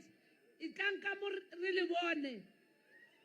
We are proceeding, comrades, with the program. We're now going to invite the representative of the disability sector. Some of them marched in their wheelchairs. Others were aided because they are blind.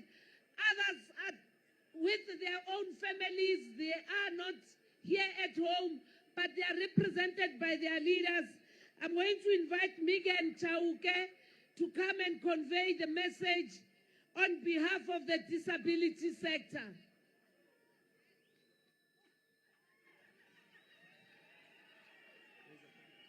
Thank you.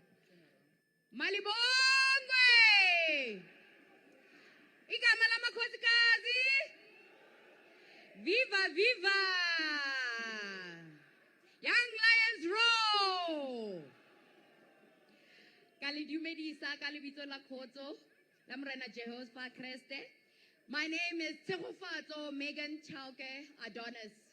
I am the convener of the disability sector across South Africa, representing all persons with disabilities, the communities and families. We are here standing in solidarity with the African National Congress and showing that inclusion and defending our democracy must be defended by all South African citizens and leaving no one behind. We say to the African National Congress, to structures, civil society, private sector, activists that are with us, we shall never be tired. We shall never tire. We shall continue to defend our constitution, our democracy, and our sovereignty.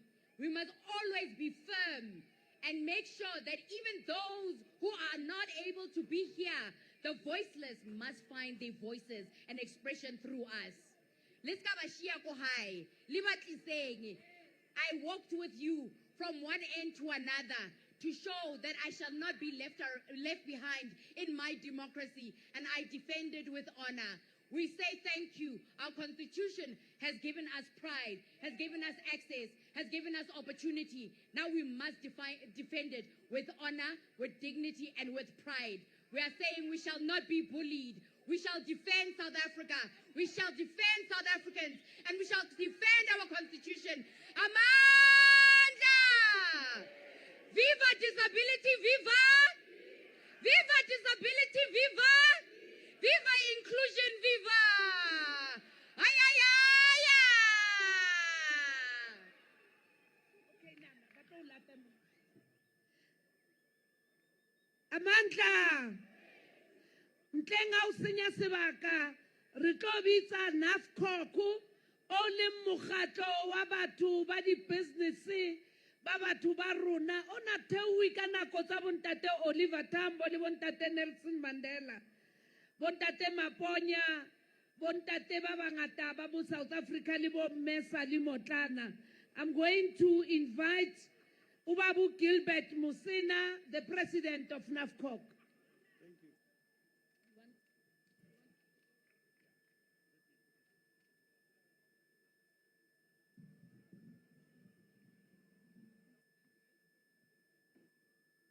Amanda! Viva ANC, viva! Viva NAFCOC, viva! Viva the South African Communist Party, viva! Viva Sanko, viva! Thank you, Program Director. Let me say, all protocol observed. I am standing here as the National President of NAFCOC, the National African Federated Chamber of Commerce and Industry, one of the biggest organizations in business in South Africa, one of the oldest organizations of Borakgwebo, Babagolo, le Borakgwebo, Bapotana, the informal sector, in all provinces of our country, in all regions and branches. We are saying, today we are here to support the call for defending our democracy, the call for defending our dignity, the call for defending our constitution. We cannot be bullied by anybody, be it a major or a bigger nation outside, be it any other sector of the community within the country. We are here under the leadership of the African National Congress. We are calling all our members, all our associates in business to go along with the African National Congress. And I can tell you, we are observing a tendency in the world where the bigger countries, where the major economies are trying to recolonize us through the economic cohesion. They are trying to colonize us through the exploitation of our natural resources. They are trying to recolonize us through the interference in our domestic policies. We are saying, as NAFCOC, Africa and South Africa are not for sale. anybody who wants to engage with us must do so with respect, must do so with a mutual benefit. We as the business community, we are calling upon all South Africans to rally around the African National Congress because we cannot afford to lose all the gains of our democracy. We are advancing the black economic empowerment. It must continue unapologetically within all our provinces and our municipalities. Amanda! Amanda! Viva the African National Congress, viva!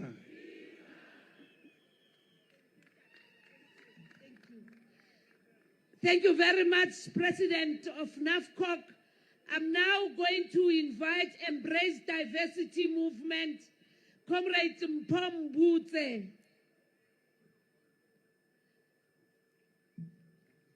Amandla! Long live the spirit of Simon Tsekongodi, long live! Long live the undying spirit of Simon Tsekongodi, long live! Amandla! Thank you very much, SG. My name is Mpho Mbutse, and I stand here representing the LGBTIQ plus community, our lesbians, gays, lesbians, transgender, intersex, and queer community. We felt it was important that we also take this position because we also claim this constitution. We gather here today united in our diversity across all ages, gender, sexual orientation, religion, class, race, ability, and disability. We march not only to commemorate Human Rights Day, but to defend our national sovereignty and the democratic gains that we won through struggle and sacrifice. This year, my comrade, marks 30 years of our Constitution and the Bill of Rights, the living foundation of our democracy, a foundation built on the blood of 69 peaceful protesters who were massacred in Sharpeville on this very day in 1960. Their sacrifice is a chilling reminder that our freedom was not given to us. It was fought for, and it must never, ever be taken for granted. South Africa stands today as a proud constitutional democracy where the rights of all are enshrined and protected. Comrades, there's a rising anti-gender and anti-queer movement across the world. This is a very strong, highly funded movement that seeks to reverse our gains. You would have also seen that immediately after the HIV sector, the LGBTQ community became victim as a result of the current Donald Trump administration, wherein many of our gains as the LGBTQ community were reversed. We are saying this must come to an end. And in South Africa, because we understand our principles, we understand the legacy of this freedom, we will stand firm and protect this constitution. Comrades, the Constitution and the Bill of Rights at 30 is not just a milestone, it's a call to vigilance. There are forces, both internal and external, working to divide us. Forces that spread misinformation, fuel hatred, and even weaponize economic pressure to weaken our resolve. The goal is simple, to roll back the gains of our democracy. But we must be clearer still, their efforts will not succeed because we will not be bullied. Our responsibility is to safeguard what has been built so far. For the LGBTIQ community, this means ensuring that the Prevention and Combating of Hate Crimes and Hate Speech Act is not just symbolic, but is fully implemented. We call for the age and finalization of regulations in this regard, so that no person is targeted for who they are, how they express themselves, whom they love, or the community they belong to. Let us organize in our communities as disciplined and incorruptible agents of change. Let us also affirm that patriotism is not blind loyalty. Patriotism is vigilance. It is organizing. It is showing up at voting polls. It is active citizenship. Thank you very much, Maktabani. Let's go out and defend this sovereignty. Mandla. Thank you very much, Mpho. Ntleng hao senya sebaka. Let's invite Mendibuo Sugobela on behalf of Sangoko. Comrades, we are cutting the program because of the weather. So we want the main message to also come. Sisaphelele nezulu lingekatshintshi. Comrade Ndibuo, 3 minutes. Amandla, Matimba, Matimba. Thank you very much, Program Director, and greetings to the leadership of the ANC, especially the SG office that invited our NGO to come and work with them. And this is not the first time. I think we need to make sure that even when we go to election, we are part and parcels of all programs in the province, regions, and the branches. For us as Sangogo, we are saying, we as South Africans, we must decide the agenda of South Africa. No one must not decide our agenda. As we are here hosting this event, we just come in from the CSW as civil society, where we mobilize all other countries to say, this is the last time that we have the UN women in New York under the leadership of Trump. We are going to go outside New York and go anywhere else because women are not free. We are not free. As Palestinian people are dying and the victims are women and children, we cannot fold our arms and say everything is okay. Amandla, Matimba. Thank you very much. Comrades from the solidarity movements, all of them combined have agreed that they will have Comrade Magdalene Munsami to speak for 3 minutes on behalf of 7 of them. So we'll invite Comrade Magdalene from Africa for Palestine, Amandla, and solidarity with Western Sahrawi. Viva ANC, ANC, ANC, ANC, ANC, ANC, ANC, ANC, ANC, ANC, ANC, ANC, ANC, Viva! Forward to victory, forward. Hands off, our people, hands off. Down with oppression, down. We are coming for you, Trump. Wait, open the door. We are coming. Amandla, comrades, from all sectors, all stakeholders, we thank you for coming out in your numbers in this weather. We want to remind you that we are here in terms of defending gains of democracy and sovereignty, and why it is our responsibility to lead the internationalist pillar of the NDR in terms of how to lead, because others have fought our struggle. We are demanding the freedom of Maduro and his wife, because by now, if Trump has not eaten them with salt and pepper, we are going to find many of our leaders being eaten by Trump and his cannibals. We are not going to do that. We won't be manipulated. We will not negotiate. The oil belongs to us. Hands off our oil. Hands off our gold. Hands off our mineral resources. We will not give up without a fight. We will make sure we interlink all the struggles. Cuba, Trump, you used the first word to say we are coming for you. Don't threaten us like you did with Venezuela. We'll fight you while you are still in the sky, because we can and we will. We are not going to leave our brothers and sisters in South America. Uplift sanctions against Nicaragua. Viva to upliftment of sanctions against Nicaragua.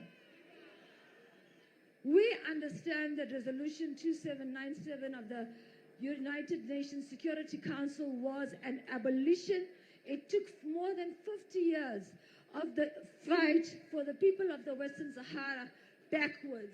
But we are not going to allow Morocco, who sleeps with Israel, who sleeps with Donald Trump, threesomes of men, which is fine, and then they decide to come and to bomb. You invited what you got, Israel. You invited it.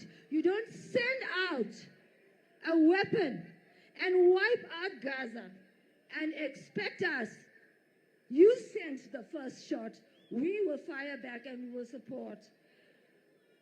So let us ensure that we ensure with Swaziland, we are one thing. We are one people with the people of Eswatini. Eswatini and us, we are together. We are going to make sure that there is going to be proper processes in terms of economy, in terms of, because right now, in Swaziland is here. I saw, what is that comment from Swaziland? We are together. But let's fight together the fight that we are given with Pudemo and progressive forces. Let's boycott the US and Israel and hold people accountable for their actions. If we fail in international law, we do what we are doing, but in higher power and strength. Amandla!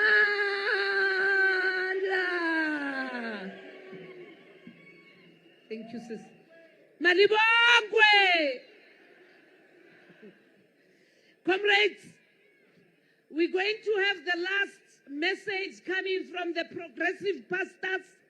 We have acknowledged the various organizations, amongst others, the Progressive Women's Movement of South Africa. We have acknowledged the delegation that comes from the Muslim community and their organizations, and we say Eid Mubarak to them. We have acknowledged the professionals. We have acknowledged Black Business Council. We have acknowledged the various other organizations that were meant to communicate and pledge the messages on that other side.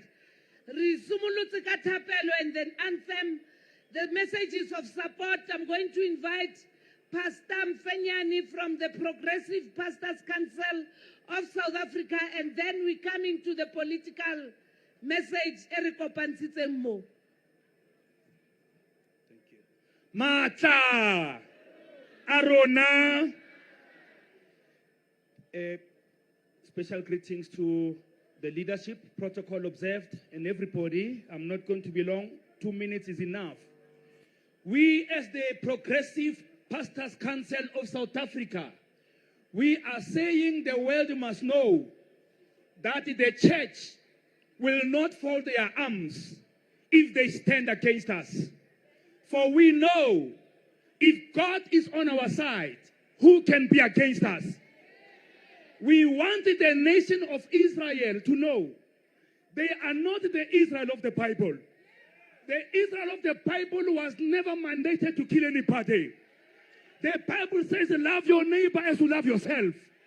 As the church, we say, Israel and other countries must love their neighbors as they love themselves. Amanda!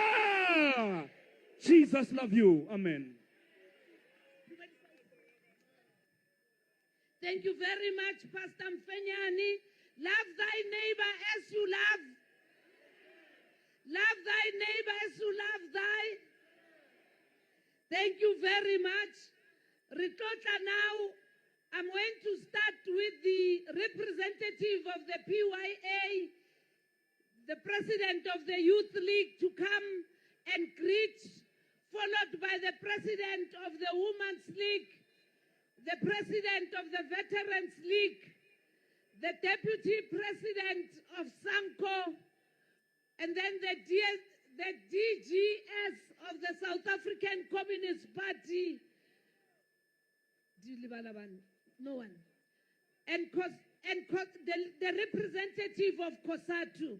Let me acknowledge also in our presence, comrades, the South African Jews for a free Palestine. Thank you very much.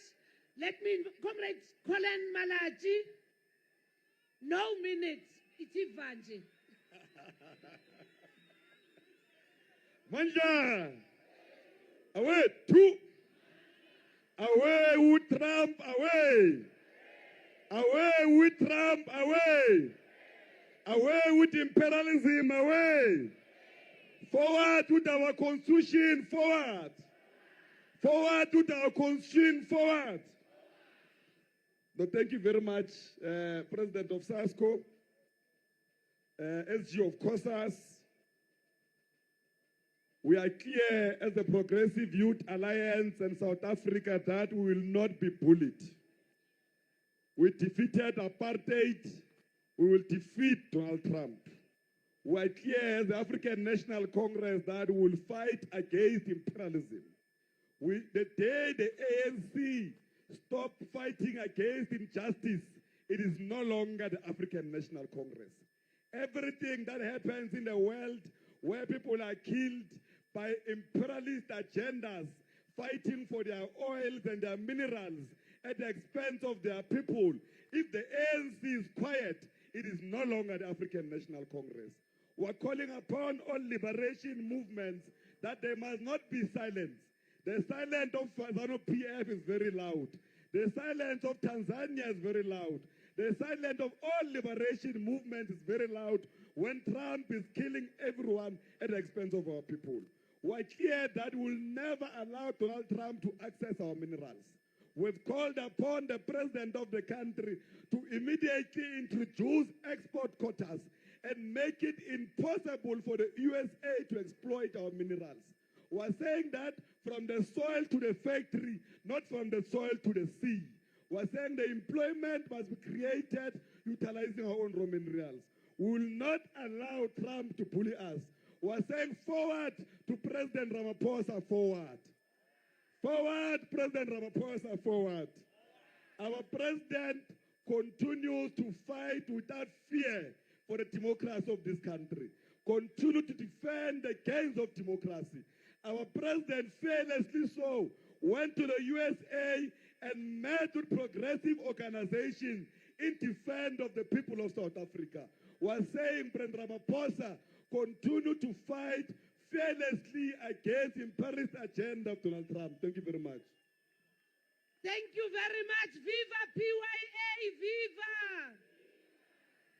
Let's invite our president of the ANC Women's League, Comrade Sisisi Nokuzola Tolashe. Abanja! Abanja! Viva the African National Congress, viva! Viva the Congress of Secretary Trade Unions, viva! Viva Communist Party, viva!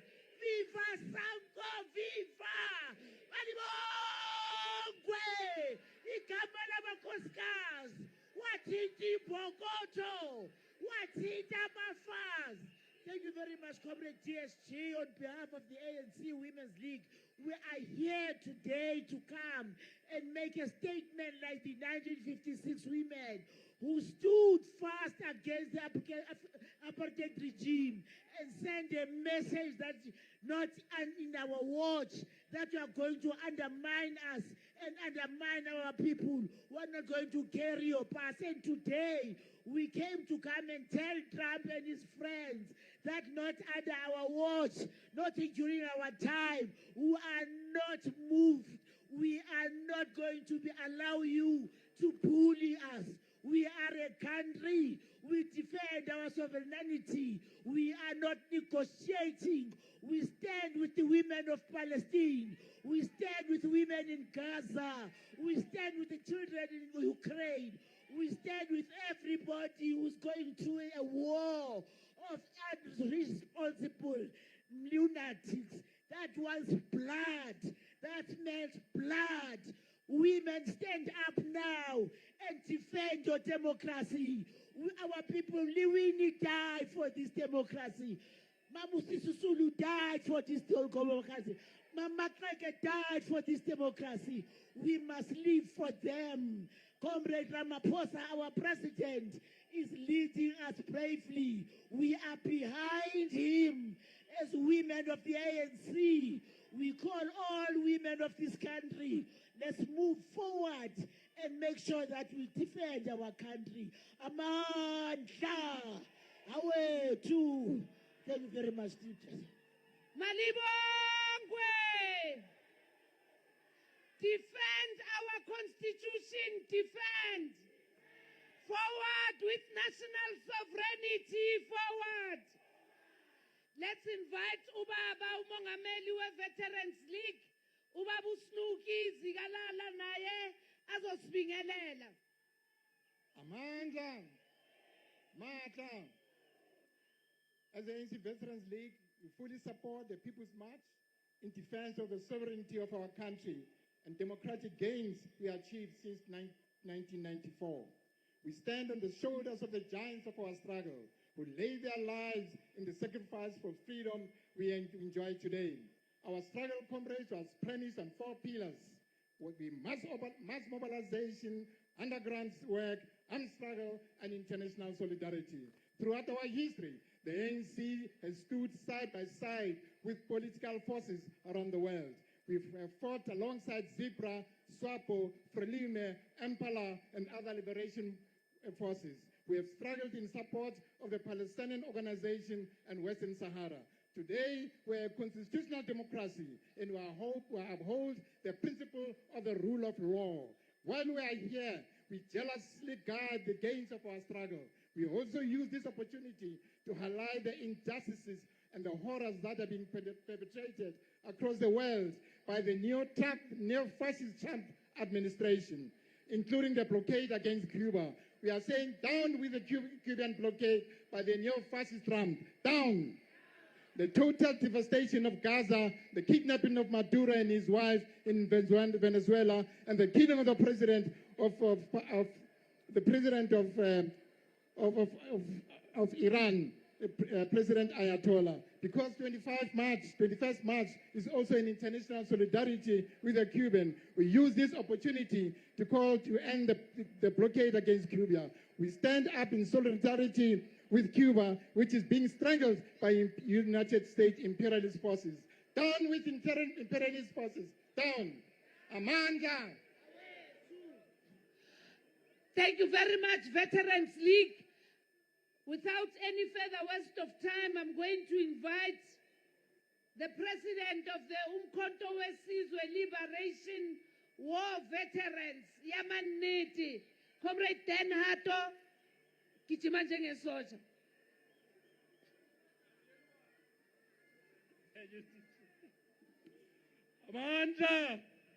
Amanda, long live the ANC, long live.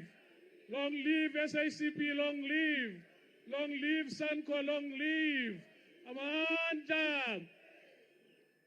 Comrade SG, DSG, President of the ANC Veterans League, all the leaders that are here. As Amajoni Alombuto, as DSG Achilo, the real soldiers of Umkhonto weSizwe who liberated this country. We're not talking about Umkhonto party that has stolen the legacy and the heritage of the African National Congress. We stand here today to support this cause, to say to Donald Trump, hands off our sovereignty, hands off our sovereignty.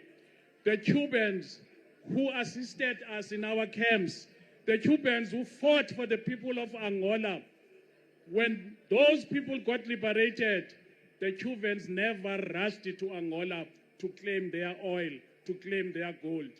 When we were liberated, the Cubans never rushed to South Africa to claim our gold, to claim our resources. This is what we are saying as Umkhonto weSizwe, that we will not allow the red head to dictate to our president. We say forward, Comrade Cyril Ramaphosa, stand for the truth as Nelson Mandela, Oliver Tambo, Chris Hani, Solomon Mahlangu, and all those who perished for this freedom did. They are looking upon us, seeing all these multitudes that are here defending their sovereignty. Amanda! Thank you. Let's invite the representative of COSATU, the Deputy President of South African Democratic Teachers Union, Comrade Mabuto Cele.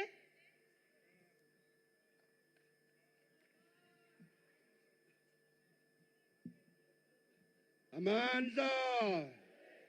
Amandla! Viva the ANC, viva! Viva the United ANC Alliance, viva! Thank you very much, Program Director. I also observe protocol.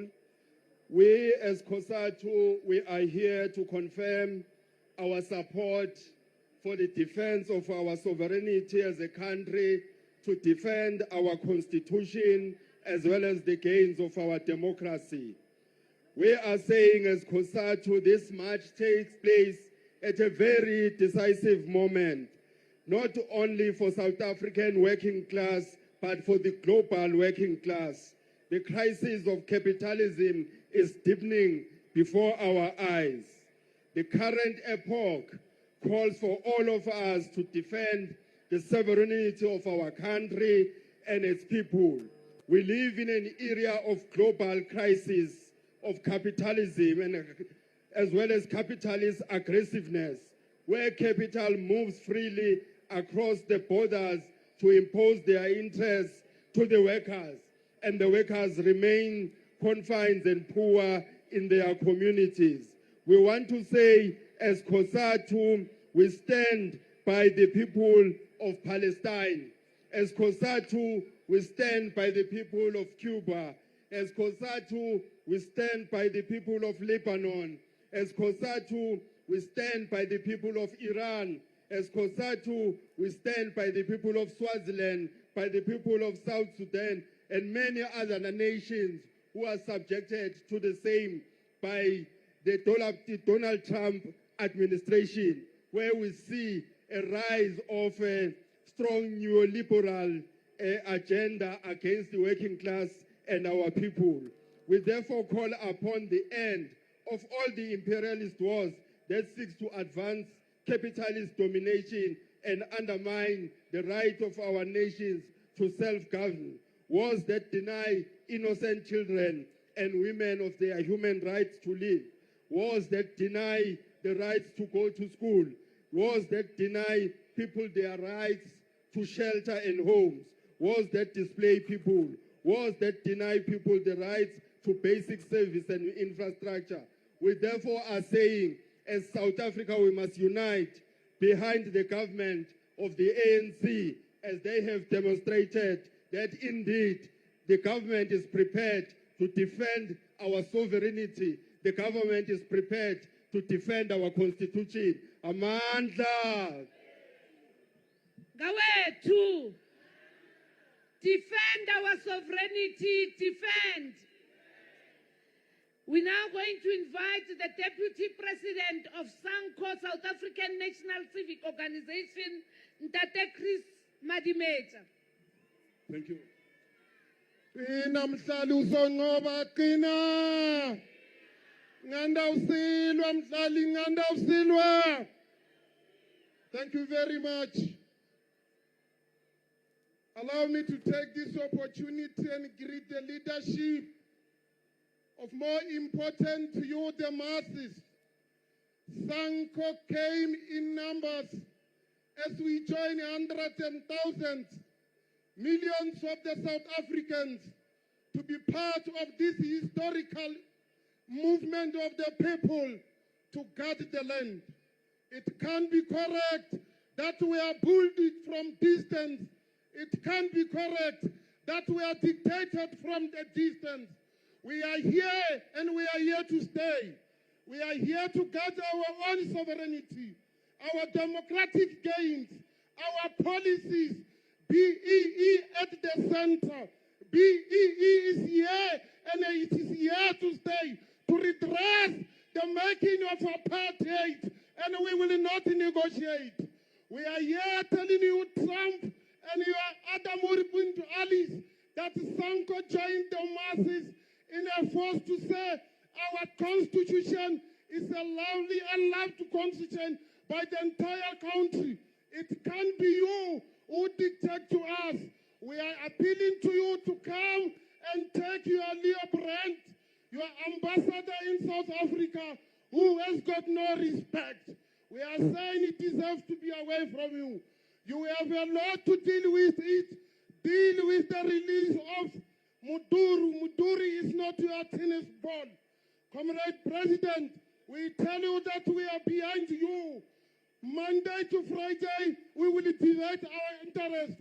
It is not you, it is us who are saying, away with Donald Trump, away. Hands with Donald Trump, pansy. Thank you very much. Qina mhlali uzophumelela, qina.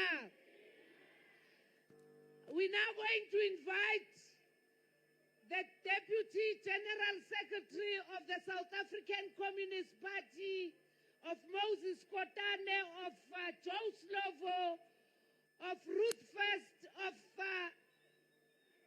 Chris Lamini, of Chris Ani, Comrade Matala Masuku. Passing a Trump pass, eh? Passing imperialism pass, eh? Hands off Cuba, hands off Cuba, hands off. Hands off Venezuela, hands off. Then hands off Iran, hands off. Hands off Western Sahara, hands off. Hands off the Sahel region, hands off. Hands off the Civic region, hands off. Hands off South Africa, hands off.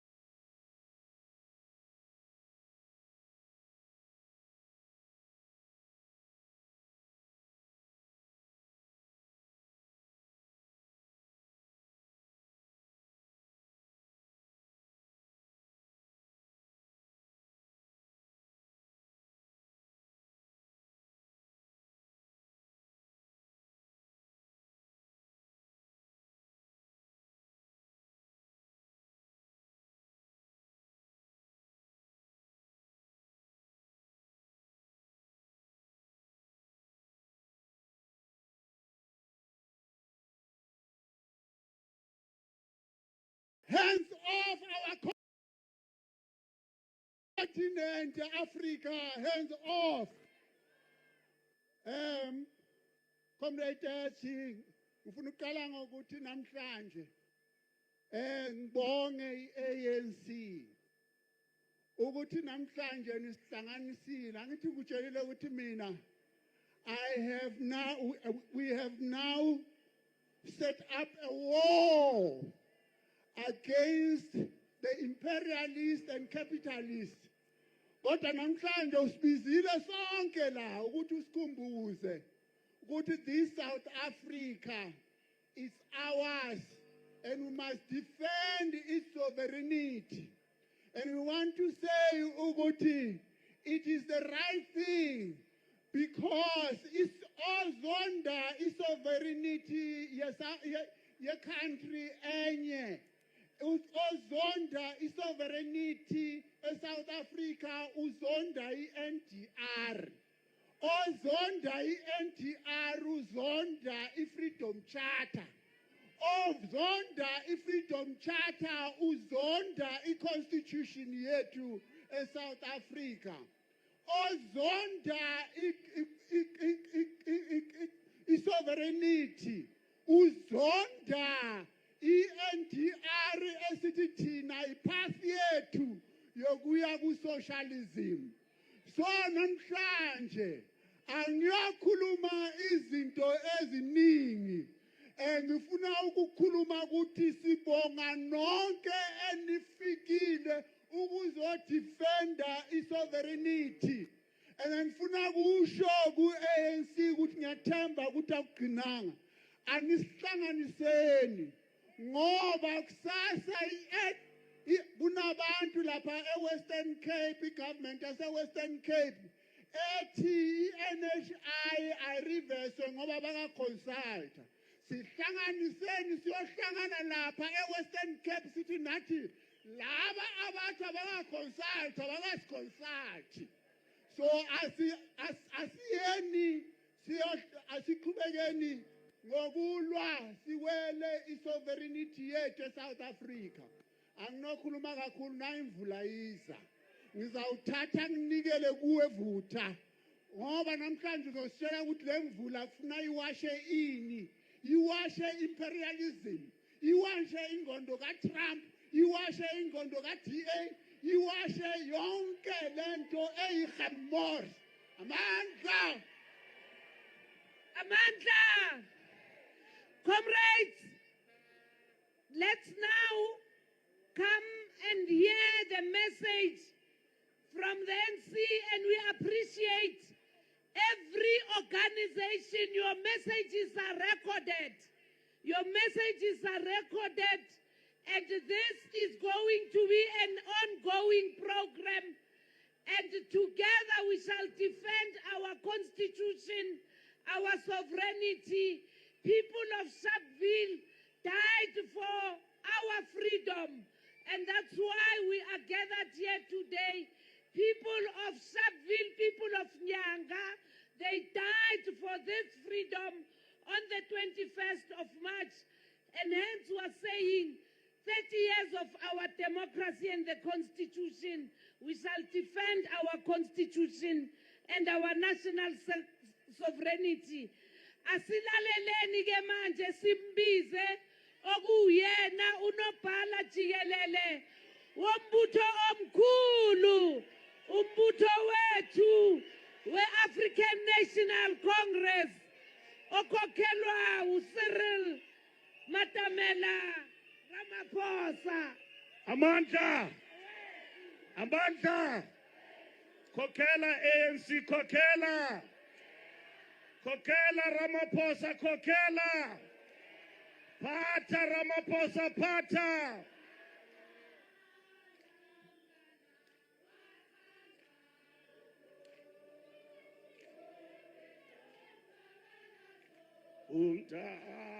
Injalo lento maqabane. Umdala lo mzabalazo. Waqalwa ngokhokho bethu. That's why we are here today. Thank you very much, Deputy Secretary General, Comrade Nomvula Mkonyane, Umama Action, and the officials of the ANC present here, Comrade Treasurer General, Comrade Gwen Ramukhopa, and members of our tripartite alliance, South African National Civic Organization, present here, Abahlali, Qina Mhlali, Qina. Comrades from COSATU, the Congress of South African Trade Unions, an injury to one, and then South African Communist Party, Amabomvana.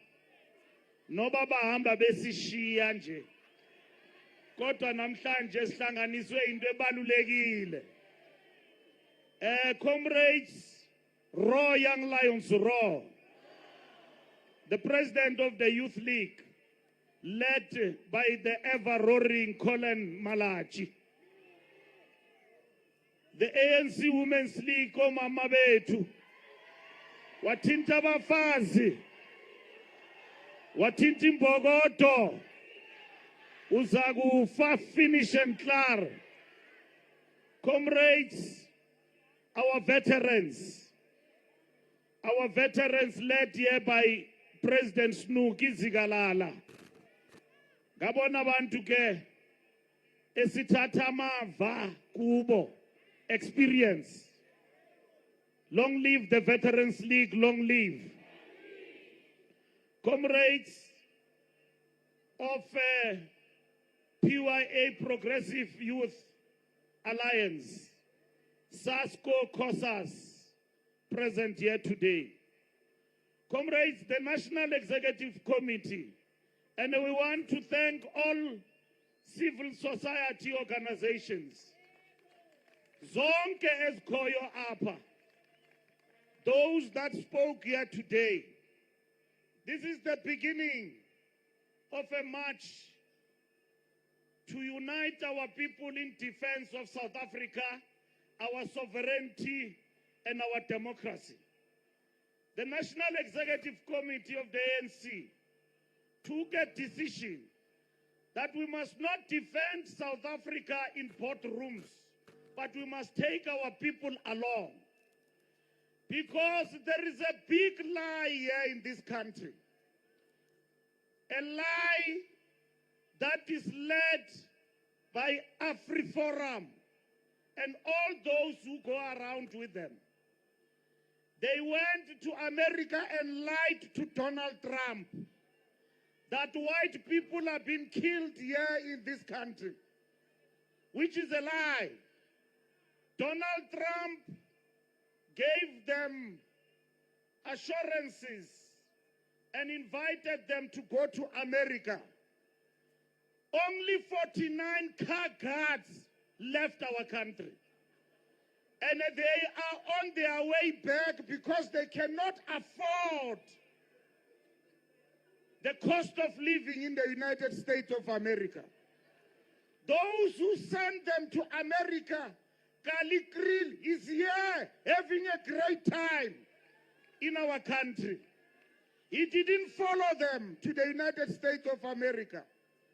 South Africa, comrades, belong to all black and white who live in it. And that is what the Freedom Charter says. I saw Ronald Lamola here. There is another old man who came into our country from the United States. He began to open his big mouth and attack this constitutional court, our democracy. And they demolished him. And we are saying, should he open his mouth again, show him the door. He must go back to the United States of America. When Ibrahim Rasool said things about Donald Trump, they expelled him out of America. So comrades, thank you very much for gathering here today. Today, we stand here to echo the voices of the past, even at the height of the struggle against apartheid. In contrast, our people were joined by international progressive forces in Cuba, the Soviet Union, Angola, Tanzania, Zambia, Zimbabwe, Sweden, Norway, Denmark, and other countries in condemning the oppressive and brutal system of apartheid.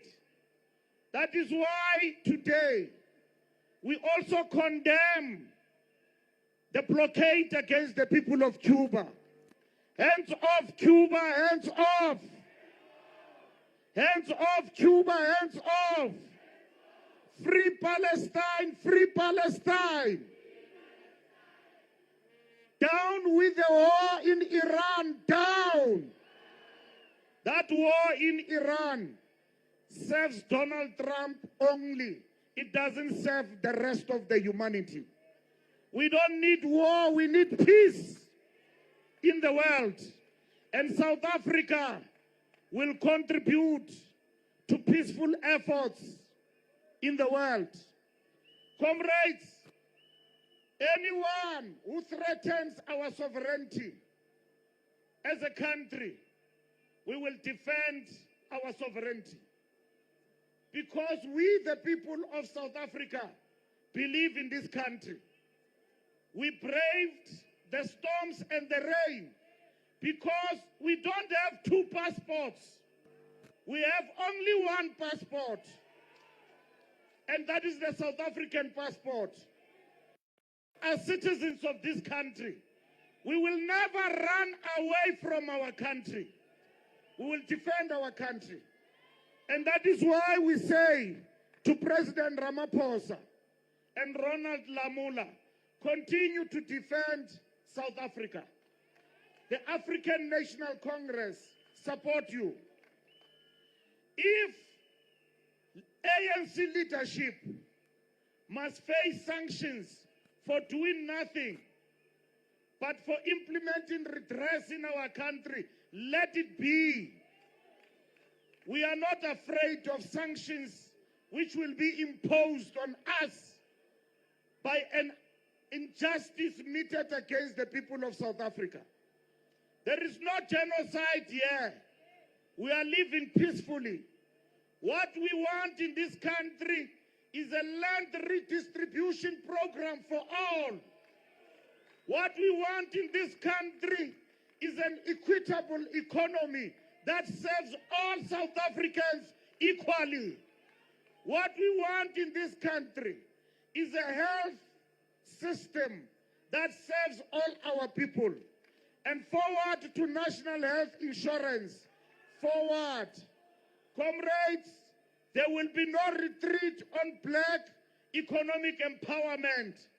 What we are discussing in this country is, after 30 years of our democracy, how do we make our economy to work for all our people?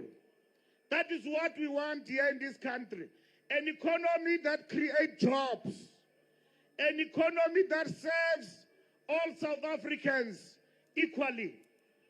If we were to compromise on transformation, it means the ANC and its allies must close shop. We must close shop because the very essence of why we exist, it means we must do away with it. President Trump must mind his business. We will mind our own business. And we know that the majority of Americans are with us. Reverend Jesse Jackson died supporting South Africa and fighting apartheid. And we know even in the Capitol Hill, there are people who know that there is no genocide in South Africa. It only exists in the imagination of the President of the US. The President of South Africa went to America to explain to President Trump that there is no genocide in the White House. He took Johan Rupert, Annie Els, and many others there to explain to this man that there is no genocide. He instead played a movie for our president. But our president, because he's a gentleman, he looked at this movie. And this movie was saying that we are killing whites in our country. Donald Trump must know that here in South Africa, black people are outside the means of production. Very few black people own farms in this country. Some of them who are farm laborers are being killed. As we speak, 2 women were killed in Limpopo and fed to pigs by a white farmer. Black people in this country are being killed every day by white farmers with the claim that they are being mistaken to be baboons. That's what we know here. Any killing of any farmer is a criminal act. It is not an act of a political movement. The chant, kill the Boer, kill the farmer. It was a chant we in the ANC and our army, we sang when we crossed the borders, facing the commandos from Limpopo. And then we sang in the camps of Angola. And we composed the song, Kill the Boer, Kill the Farmer. Because these Boers were commandos who were killing guerrillas, who were infiltrating the country. We took a decision, not that there's anything wrong about the song as the ANC, that we will not sing that song as the African National Congress. Because there is no need to attack anyone because we have realized our freedom. Those who are singing it are singing it for themselves, but it means nothing. That is why this constitutional court took a decision that chanting about that song, it means no harm to democracy. And this court took that decision.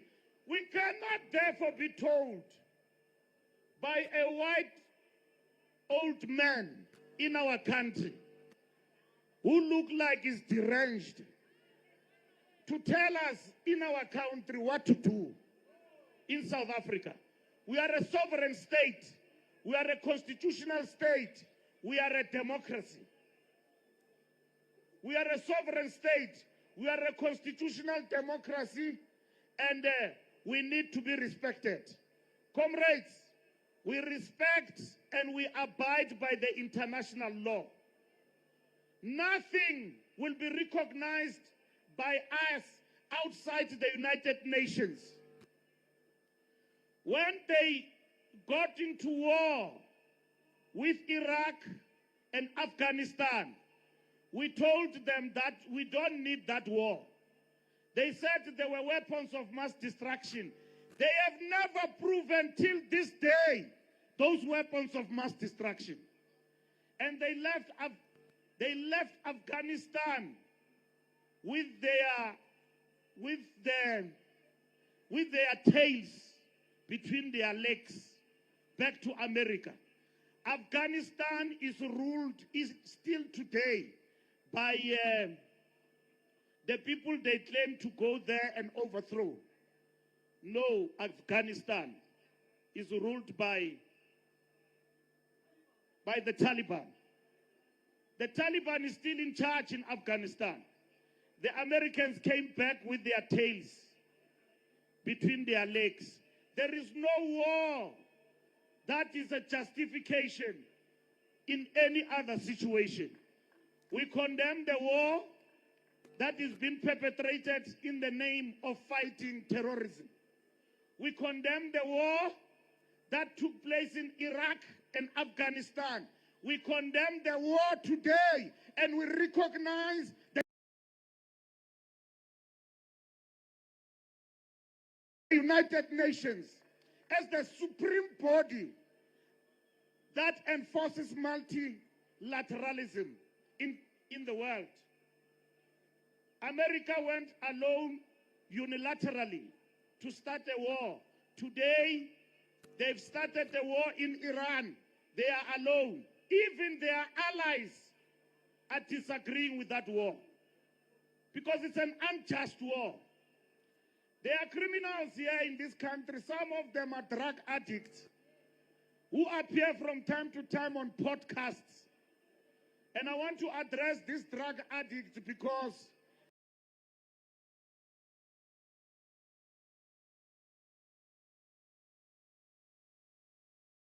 they are taken seriously. They claim to be billionaires, but let me tell you for free, they take drugs. They eat cocaine. They import cocaine in our country. And some of them, they died on their way to Brazil, exporting and transporting cocaine between South Africa and Brazil. And they died. And they were staying in Cape Town. These druggists, when they are high, they spread rumors and lies about our country to please their masters.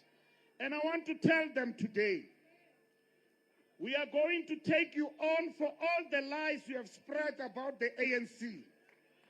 That the ANC got money from Iran. And that the ANC got money from Iran and our government. I mean, not our government. Iran paid for the case of South Africa against Israel at the ICJ. We are going to take those druggists to court. No one will ever abuse the name of the ANC and we fold. They must prove in court the money the ANC got from Iran. Because every time they want to do something against anybody, they want to justify it with lies. We know they were not looking for anything in Venezuela. They were looking for oil. They said Maduro is transporting drugs. And that they kidnapped him at night. And then arrested him and dethroned him and killed people. Innocent people of Venezuela. And they lied to the world that the president of Venezuela is transporting drugs. So for anything to happen, they make up a story. But yet the real thing they were chasing was oil. Even here in South Africa, probably they want uranium here in our country. Our mineral resources belong to us. They must beneficiate South Africans. And our government must diversify trade interests. We know that many companies of America have invested in our country and have created many jobs. And we are with them as we toil as the people of South Africa in securing our independence. Comrades, today we marched in the Western Cape. Western Cape, We marched in East London. Eastern Cape, We marched in KwaZulu-Natal today in defense of our solidarity. You came here in your numbers, and we want to thank you. Comrades, the task of defending the revolution is on your shoulders, nobody else.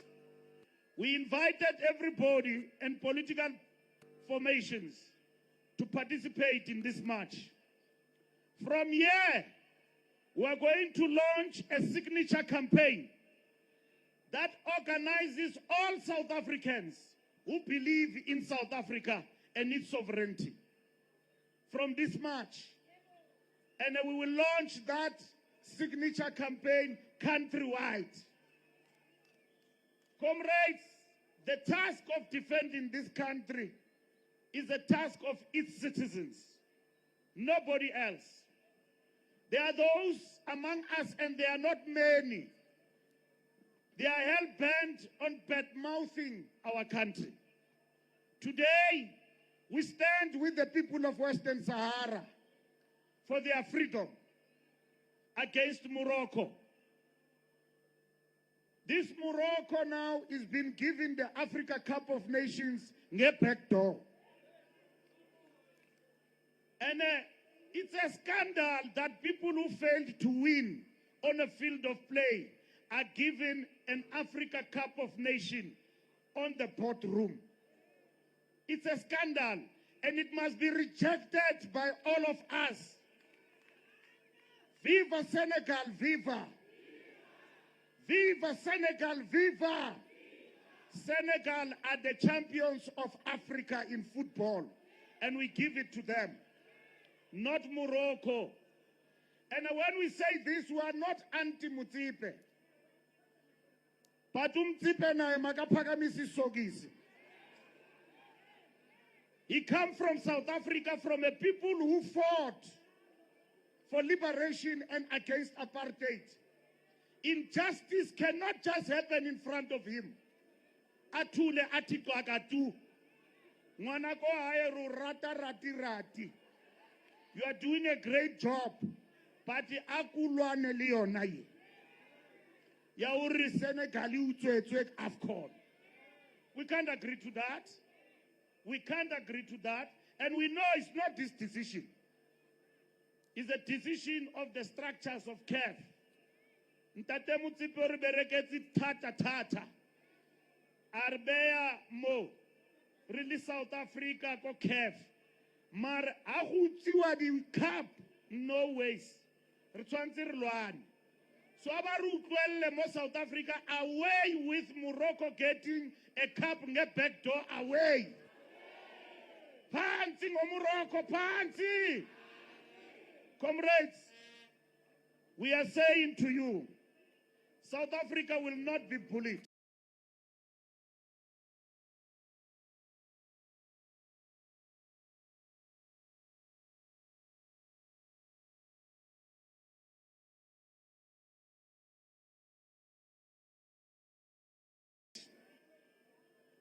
Defend our sovereignty.